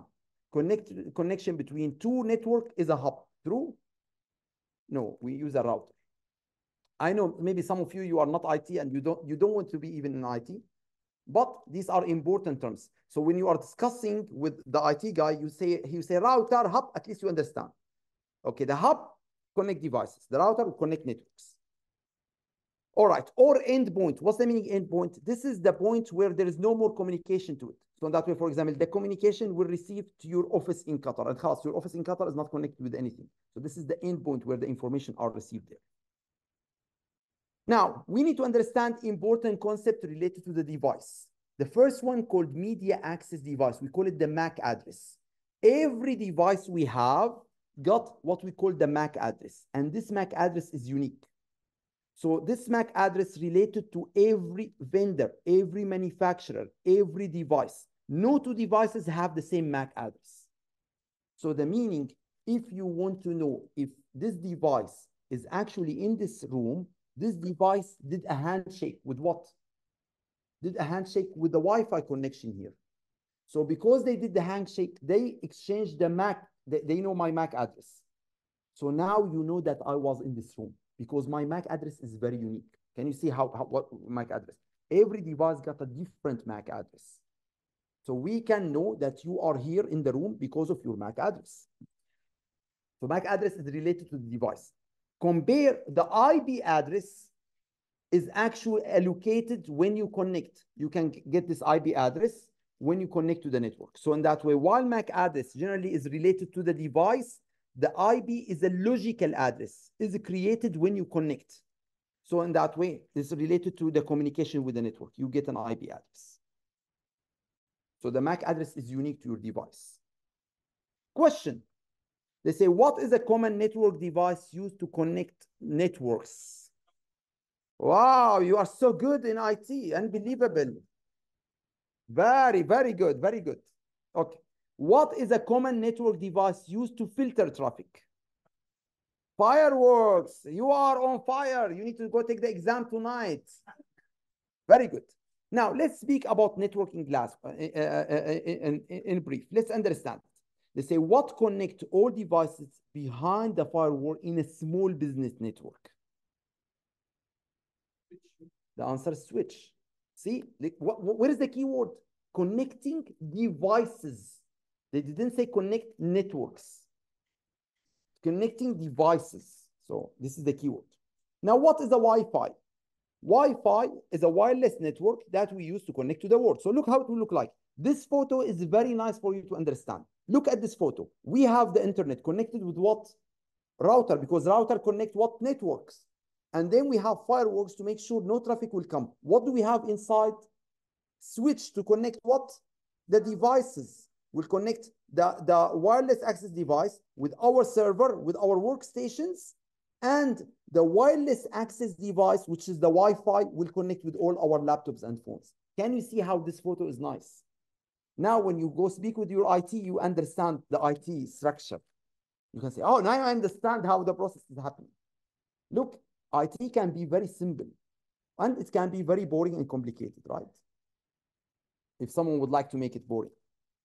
Now, what is a potential drawback associated with the freedom provided by wireless network? Why wireless network can cause issue? What is the drawback of using wireless compared wired? The answer is what? D, additional vulnerability. Why? Anyone can connect to that network. Compare wired, only someone wired. So the meaning, in your house, if you have Wi-Fi, the neighbor can connect to your Wi-Fi. Yes, how they can connect to your Wi-Fi? Easy. The neighbor, their kids came to your house and they want to access the network. So the mom gave the password, and then when he went back and he's your neighbor, now he's using your Wi-Fi, right? Yes, this is what happened. In UAE, that's considered a violation. If you will discover that one home got a Wi-Fi and they are giving the Wi-Fi to their neighbors up, down, sideways, they discover that they consider this a violation of terms of service. You are not allowed to share Wi-Fi with your neighbor. So this is the vulnerability. All right. Now, micro-segmentation is very important when we are implementing a system to ensure there is micro-segmentation. Why? We are afraid when a hacker is attacking your network, if all your network is connected together, he will access everything. But if you do micro-segmentation, you have these devices connected in a network. Then these devices, if he accesses one network, he can't access the rest. So micro-segmentation is very important. Questions. What does micro-segmentation aid in protecting against?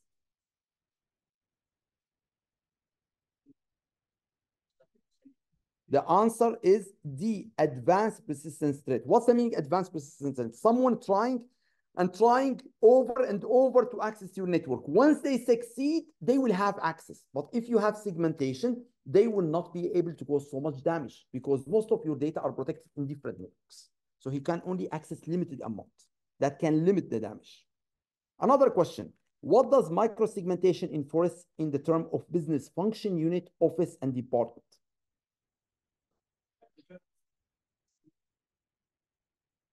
The answer is least privilege. You need to have these devices connected only if they need to be connected. Don't connect everything to everything. These devices, they need to communicate with each other, they connect. They don't need to communicate, they will be in different networks. So not everyone connected to everyone. Why? Why we don't want the devices to be connected if they are not? You end up with a situation like happened in one airline in US. The pilot system and the airline system network connected with the entertainment network for the passengers. These networks should be in different segments, but no, they have all the networks. Imagine the device for the pilot, the autopilot, the management system, and your entertainment and your. So what happened? One guy, an IT guy, brought his laptop and connected with there's USB, right? He connected with the system and he was able to hack the entertainment system. Then he was able to access from the entertainment system to the pilot system, and he shake the plane in the air. So imagine, he's like, he was like happy. Everyone scared except him. When he landed on the ground, the FBI arrested him. They said, what are you doing? He said, I was trying to prove to the airline that there is a weakness. Any guy can go on the plane and he can control the plane. He tried to tell airlines before, but they didn't listen. So he gave them a demo. So you can understand what can happen, right? Yes, of course. All the airlines, they want to know how he did it. But you can understand the weaknesses when the system is connected. There is no segmentation. You need to create segmentation. So if someone accesses something, they will not be able to access something else. Because there is a very interesting attack happen in all the banks in all over the world called Carbanak attack. What happened in the Carbanak attack? Someone was able to hack the email system of the organization and their servers. Then because they don't have segmentation, everything connected together, they were able to access the ATM. And now they control the ATM. Then they send their friends to the ATM saying, stand at the ATM. They click one, thing, the money just will come out. But if we have segmentation, if he access one network, he can go to the rest. So this is what the main concept. Now let's speak about very important system called intrusion detection system. We need to make sure we have a system in case someone trying to access something and we discover that he don't have the authority, we catch him after he will access. So this is not to prevent him, this is to catch him after the fact.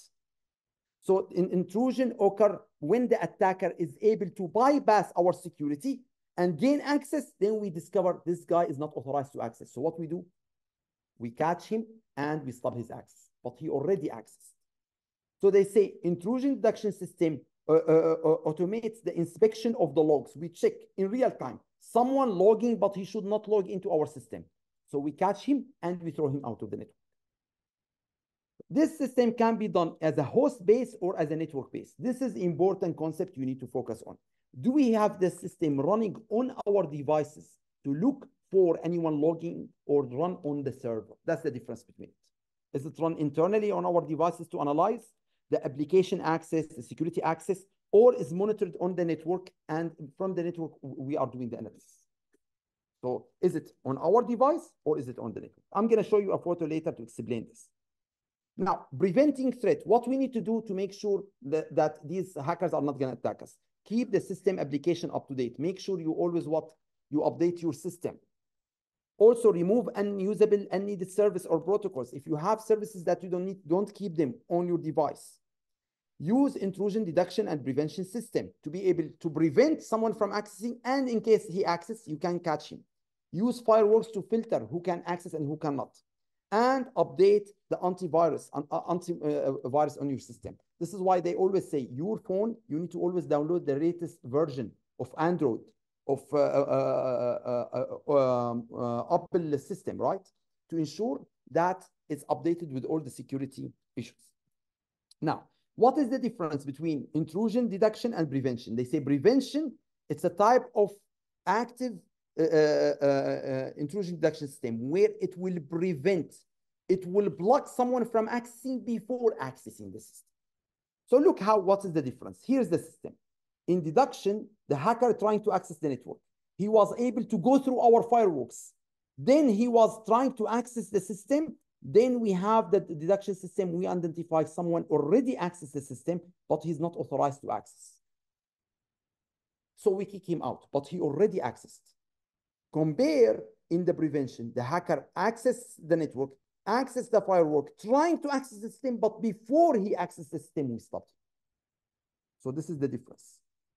Now, this detection system can be done on the server or can be done on the devices. This is what we discussed before. It can be done on a host or it can be done on the server. It depends on the system. So this is the main concept. So just for you to understand in the exam. Detection after he already accessed, we catch him. Prevention before he will access, we stop. So look at the question. What is the function of transfer switch of a transmitter in a redundant power system? What is the function of the transfer switch? What the switch will do? The answer will enable seamless transition between the power sources. So the transistor, what will do? It will go, if power cut here, they move you to the other one, right? So that way we switch. Very important. Why? Because look what can happen. In case any power cut happen, we need to switch from the normal power maybe to a generator. Like in some countries, right? When they have power issue. And then when the electricity will come back, what we will do? We will switch back. So this is the switch between different electricity sources to make sure that nothing will happen. Now, network segmentation. It's very important to create network segmentation. Why? Look why network segmentation is important. Because we implement different firewalls on different network. Some organization, they have the whole network, then they implement firewall, which is not a good idea. You have different network, and every network you can implement the firewall, and you can configure it as is needed for that segment. What do we call that? We call network segmentation. So question the exam. They say, what term describe the portion of an organization network that interface directly with the outside world, but typically has more security control and restrictions compared to the rest of the IT environment. We consider it what? The answer is what? The answer is B. It's segmentation. So we are creating, segmentation for our network. So the answer is B. We create segmentation so no one can access everything in our system. This is question important. You are going to get approximately a very similar question to this.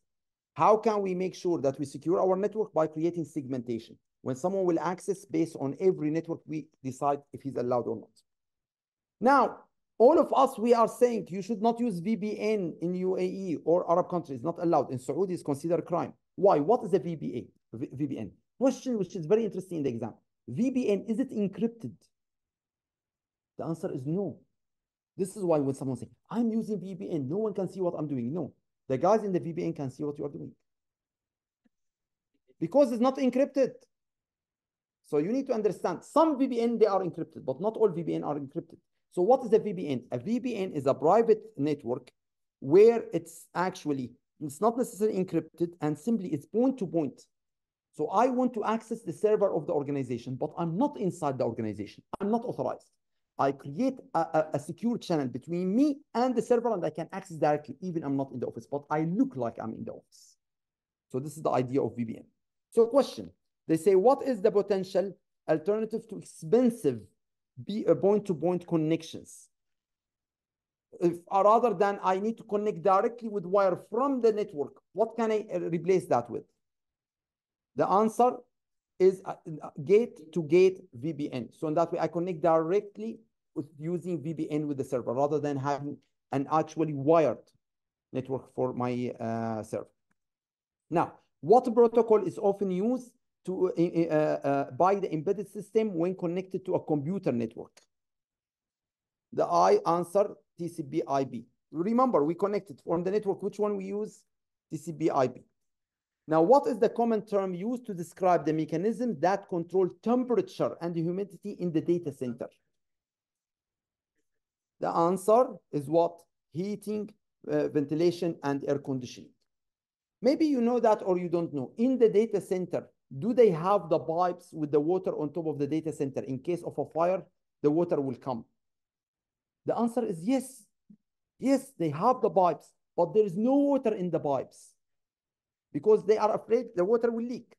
In case of a fire will happen, they will open and the water will come and they will, stop the fire. But actually the cables are there, but there's no water. But other than the water, there are other solutions that can be used. But in some organizations, they have the pipe, but there is no water inside. They have gas or they have different kind of foam can be used. Yes, but this is interesting fact. These organizations, they have the pipes, but there is no water. They don't want earthquake to happen and the water will come on our server. Now, what are the type of threats? They say there are so multiple threats. Let's understand them. Number one can be spoofing. What's the meaning of spoofing? The attacker goal is to gain access to the target system through using false identity. So spoofing can say he's using the same IP address, he's using the same MAC address, the same username. He's saying he's the user. So this is the first one. Second one, it can be phishing. An attacker may attempt to misdirect legitimate user to a malicious website. He say, click here to access our website, but this is not the legitimate website. These terms are important and you are going to get a question about them in the exam. Or it can be denial of service. This is definitely question in the exam. What's the meaning of denial of service? Denial of service attack is a network resource consumption attack that primary goal is to prevent legitimate activity from happening on the system. So someone will try to send so much traffic to your website so the legitimate user can access the website. So it looks like the website is what? Down, but the website is not down. There's so much access on that website because remember, for every website when you buy a bandwidth. If so much people are accessing, nobody can access that site. We can see this happen with Talabat sometime, right? You're trying to access, looks like you can't because there are so many users at the same time accessing. Or virus. What is a virus? Is a system, as a malware that will infect your device and they will cause a damage. Now, what is a worm? The worm, you are not going to get it in the exam most likely, but worm actually, they make copy of themselves and they move through the network. They cause damage. What is important? Definitely in the exam, Trojan horse. What is Trojan horse? Trojan horse is a program appear is useful, but actually it's going to cause harm. Like this app you download on your phone saying, would you like to see how you look when you are young? So you download it, then you give them access to your photo. So what will happen? He will steal all your photo and sell it over the internet. So don't download this application.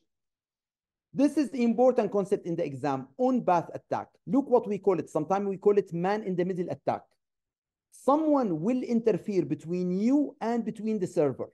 So wherever you send and wherever you receive, it will go through them rather going directly with the server. So we call it man-in-the-middle attack. So in that way, always when you connect, you need to make sure you are connecting directly to the server. So for example, if you have 3G, you connect directly to the server. If you connect to a network, maybe you are connecting to this person and everything going through him to the server. So you need to be careful. Or side channel. Someone is monitoring your device. They can see everything you do on the device, all the transaction you are running on the device. So later they can mimic what you are doing. It can be advanced persistent threat. Someone is trying to attack your system by going on a high-level attack, where this is what the called word resistance. He will keep attacking until he will succeed. So sometimes it will take long term, but at the end, he will find the gap and he will attack. This is usually done by highly organized group. Like when they are attacking the central bank in Bangladesh, they kept trying until they found the gap and they accessed. Or insider threat. This is someone inside your organization. It's your IT manager receiving a bribe by the hacker and giving them the username and password. The best, right? Rather than doing all this attack, just bribe someone in the IT department. Or malware. What is malware? A program that someone will install on your network that can cause a damage, can delete information, can steal information. Or ransomware. What's the meaning of ransomware? Someone will lock you out of the system. You can't access the system unless you pay them money. So we call them ransomware. It's really interesting when we speak about ransomware. Why? Because it can happen on any device. You click on something, then you get an alert. You can access your device until you pay more. So question here. An attack against an availability of a network system typically uses many attack machines, direct traffic. What is the name of this? The answer is what? The answer is C. Denial of service. See, they are sending so much traffic to the target. So in that way, we call it denial of service. What is network monitoring or sniffing?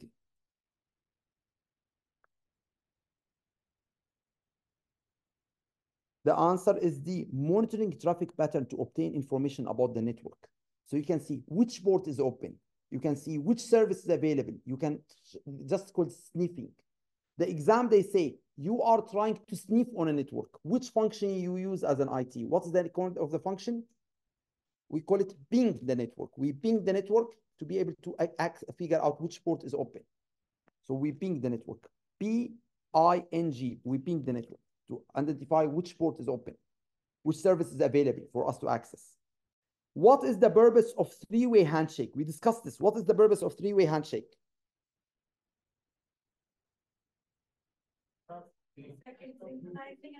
So the answer is B, is to synchronize and acknowledge. We say, hi, it's you. They say, yes, it's me. Then we share. So this is the handshake. So the answer is B. All right, now ports and protocols. This is very important to understand which port and protocol. In the exam, they are going to ask you about two things. Web traffic, which port they use? The answer is port 80. And secure web traffic, the HTTPS, which one they use? 443. You need to memorize this. This is definitely an important question in the exam. Now, they are going to ask you, what about the service model? We have three service models. The first one, software as a service. Second one, platform as a service. Then infrastructure as a service. So what is the difference between software as a service? You are going to go and use the software without installing the software on your device. You are just going to use it as a service. So in that way, the software is installed with the company, and you are just using the software for you to do certain. You are not downloading, for example, Microsoft Office on your device. You are using Microsoft 360, and you are using that software. It's on their device in the cloud. Compared to platform as a service, they are having the hardware and the software and everything, and you are just what? You are just entering your data to use it there. So they have the infrastructure and they have the system. Example of it, think about it. You are a developer and you need to create an app. They create the platform for you to install the app, to download the app, for customers to access the app. You are only creating the app using their system, and then they handle all the rest. Compared to infrastructure as a server, as a service, you have nothing. They have the server, they have the network, they have the computers, and you are just using this infrastructure for you to be able to access the information, develop, but you don't have any actual servers, no devices. They have all the infrastructure with them. So you install your server in their infrastructure, you install your data in their infrastructure, and they handle everything. So this is the difference between them in the example. So let's do a question. What is a cloud arrangement in which a provider owns and manages the hardware, operating system, and the application in the cloud? The answer is what? Software as a service. So they are providing everything. You are only using what? You are only using the service. You are not using anything else. All right, now managed service provider. What's the meaning managed service provider? Managed service provider is a company that manages the information technology assets of another company. So someone is managing your information rather than you do it yourself. So the meaning you outsource your IT service for someone to handle it, to a vendor to handle multiple things. It can be, someone is handling the payroll for you, handling the HR, handling the security, handling the access. So you can buy so many software to outsource it rather than you do it internally. So we can call it managed service provider.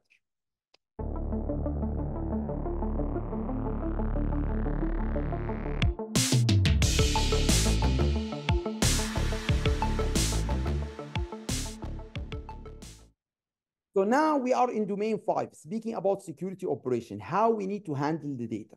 This is very important concept. They are going to ask you around 2 to 3 questions about it in the exam. How can we handle the data? Look at the steps. Number 1, we need to create the data. Then we need to store the data.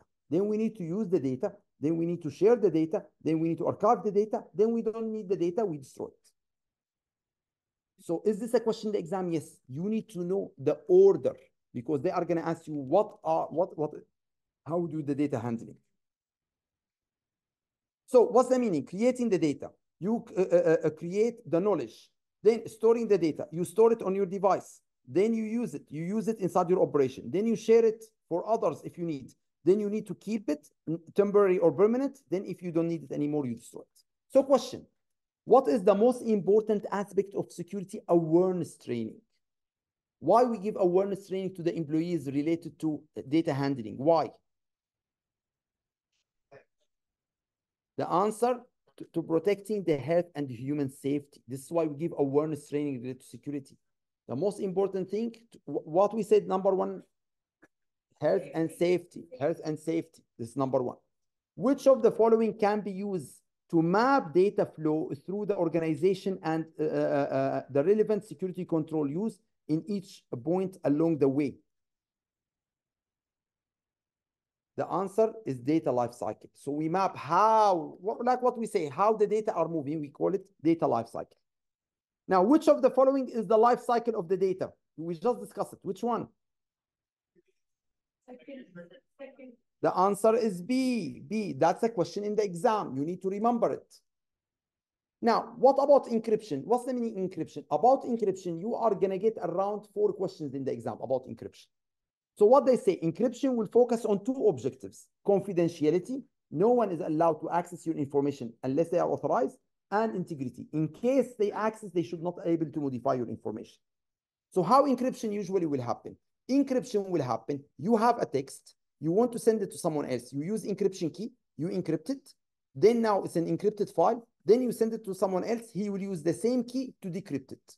So in that way, it's a normal key. It's like, think about it like this. You take a letter in English, you send it, you translate it into Germany, then you send it to someone else, the other person understands Germany, he translates it to English in the same way. So the question here, do they use the same key or different key? The same key. The same key they encrypt and the same key they decrypt. So let's read. They say, what is the integrity service provided by a hash function and digital signature allow a recipient to verify. What are we verifying? The answer, the message has not been altered. The main idea of doing hashing or doing encryption to ensure the message we sent is the same message what we received. No one changed the message in between. Correct? We don't want anyone to change the message in between. This is the main idea. Now, security awareness training. They say when we are doing security awareness training, what is the purpose of security awareness training?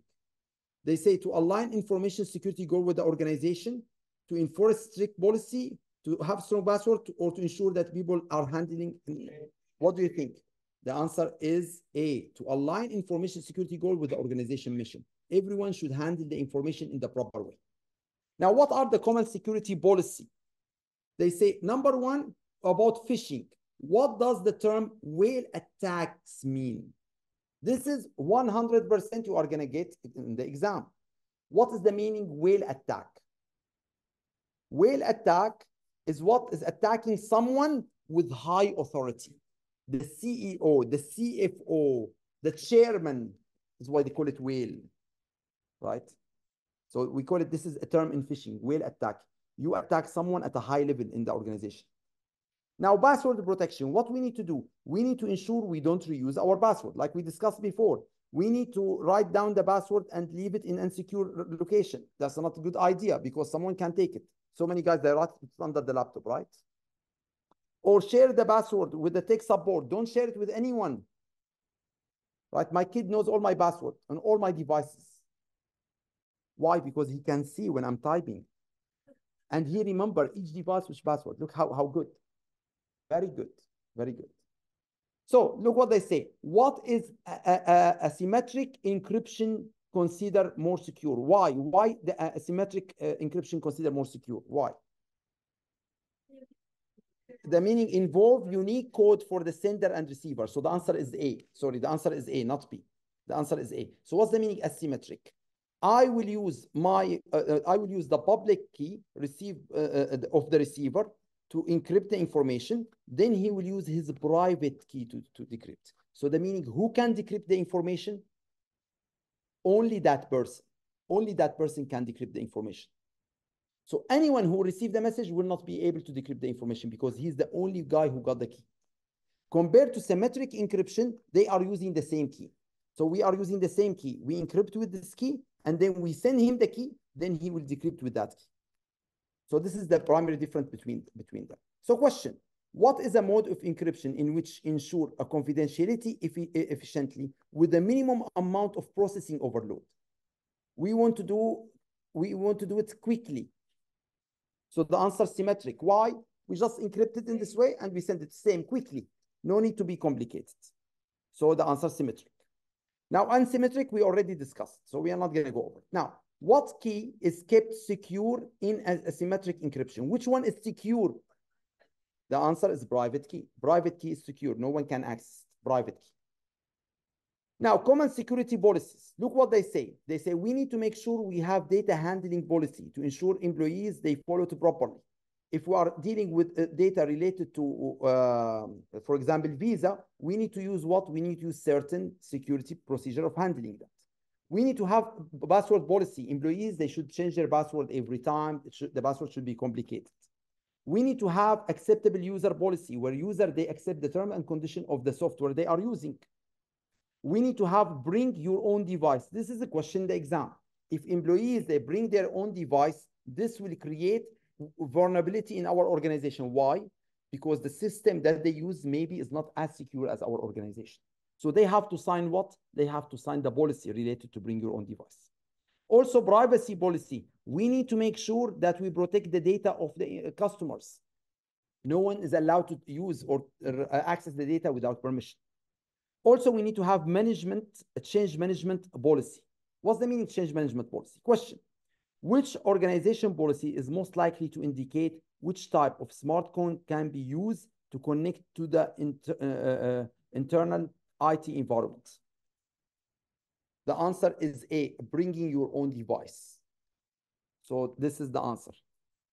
You determine, are you allowed to use your device or not inside our network? Who is responsible for publishing and signing the organization's policy? No, the senior management. See, approving the IT maybe will create it, the security officer will create it, but management will approve it. What is meant by the term of rollback? The answer, restoring the system back. Why? When we are doing change management, what are the concept of change management? Number one, we need to request a change. We say, let's update our system from the old system to the new system. It's like your laptop. You bought a new laptop. Now you need to change. You need to do update. So first you need to request, okay, we need to update the system. Then you need to get the approval. Okay, we are going to update from the old system to the new system. After you get the approval and you do the update, what you need to do? You need to restore the system back to its condition. You need to install the application, make sure the application working, the data is there. So this is what we call it, what? We call it rollback, restoring the system to its previous condition after we did the change, after we modified. So the change management process should have proper documentation for the request to change, for the approval, and for what? For the final change. And it should have a rollback where we'll be able to restore the system to the previous condition, to be able to continue operating. Question. Look at the question, what they say. They say, what is the first step in change management process? The first step. Request for change. So request for change. The answer, request for change. Now, logging and monitoring security events. They say events, any action that taking place in the environment. So it can be, we need to monitor user ID, system activity, the devices they can access. So look what they say. We need to configure the management overview to look at who are accessing the system, what they can do, what any changes happen, and any verification or audit required. So let's step one by one. Number one, identification. They say baseline identification on the system and its components. We need to identify which system, who can access it, and what they can do with it. So this is called establishing the baseline. A security baseline is a minimum level of protection to identify who can access, what they can do with that system. Then change control. Any update in the system, they need to be requested and to the baseline, and then they need to change, and then they need to be approved. Then we need to roll back. And then we need to do verification, which is we need to involve the testing and analysis to verify that the system is updated as required. There is no changes. No one did update other than requested. This is not so much, I didn't see any so much question from this in the exam, but just it's important to go over it. We need to have list of all the inventories that we have, all the assets, the servers, the applications we have. We need, like we say, to establish baseline, who can access what and what they can do with it, what permission they have. And we need to make sure we update, we update our system with the latest, frequently updated IT infrastructure, platform, servers. And this is concept important in the exam. We need to have batches. What's the meaning batches? When the system is actually, we discover weaknesses or vulnerability or some misfunctionality in the system, we go and update with the batches to fix them. So batches mostly apply to a software and hardware to fix certain issue, to modify, update, upgrade, modify the system to fix any vulnerability. So that's the question in the exam. If we have vulnerability in the system and the system updated, we're being updated with batches. So this is important concept in the exam. Now, event logging. What we need to do, we need to make sure that we monitor two things. This is the important concept in the exam. Ingress monitoring, which is the information, incoming information. Remember which is we need to have firewalls to monitor information coming, gateway. We need to have, intrusion detection system, prevention system, malware to catch viruses for the information coming in and for the information going out, ingress, going out, external information. The information you are sending from an email, you are uploading on the internet, you are sharing on social media, you are sending to a website, you are sending through an application. So we need to monitor the information coming in and going out. So they are going to ask you a question in the exam.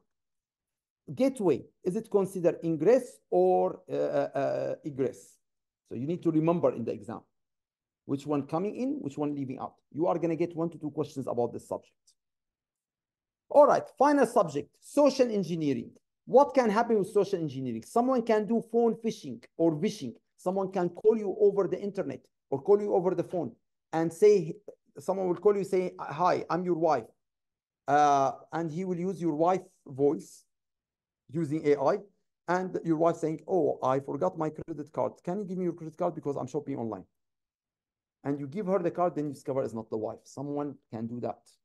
Remember, just last month in UAE, they arrested 428 individuals doing phishing, calling you over the phone. Huge groups. Or it can be quad pro Q, which is someone saying, congratulations, you win something. But for us to continue, you have to give me some information. You know, congratulations, you win. I need to transfer the money to your account. I'm going to give you are going to get a PIN, give it to me. So he will obtain your login password, your OTP for him to use it. But he's saying you won based on something you want. Or pretexting. He will say, hi, I'm calling from the central bank. I would like to access your system because there's something wrong with your bank account. Or we discuss this delegating. Someone will follow you to be able to access. But here from IT standpoint, see, someone will borrow your phone or laptop. Say, do you know my laptop is not working? Can I just use your phone, your laptop? While he's doing this, he will install a virus or he will install something. So don't give your phone to anyone you don't know. This guy in the street, can I make a phone call? While he's making the phone call, he will install something on your device. Be careful. Now, hashing is very important concept. You are going to get 2 questions about it in the exam. What's the meaning hashing? When we are sending information from one server to one server, we need to ensure no one changed the information. So we can apply a hash on the information. And in that way, this hashing will take the information and use certain text to change it. For example, think about it like this. I am sending a word. For me to hash it and send it and make sure no one changed it, I will change every character with the next one. Or I change every letter with a number. So in that way, when it will receive there, no one will know the actual message, but actually later, when we use the same hash to look at it, we know, is it the same information or not? So it's similar like this. See, the hashing will not change the length of the message, but what will happen from a digital standpoint, but will make it differently. So if you use different hashing, you will get different results. So hashing is just a concept to make sure the information I sent is the same information that I'm receiving by applying a hash code. Finally, data handling practice. What we need to do, we need to make sure we classify our data based on their sensitivity inside the system. This concept, very important, you are going to get in the exam called labeling. What's the meaning labeling? Security labels are part of implementing control to protect classified information. So classified information should be labeled. This is sensitive, this is privileged, this is available upon request. And we need to make sure we have retention to make sure we retain the data for a certain period. After that, maybe we destroy it based on our retention policy. And finally, we need to do distraction. If we don't need the data anymore, we need to destroy it. So this covers most of the concept that we discussed related to the certificate. In case in the future, you are interested in taking advanced certificate more than certified cybersecurity, this is the certificate that's coming up in July, which is certified in governance, risk, and compliance, which is very interesting for you if you work in internal audit because it covered all the securities, IT aspect from governance, risk, and compliance standpoints that you can benefit from. So this is the end of our session. I wish you the best. Try to study and take the exam and focus in the exam.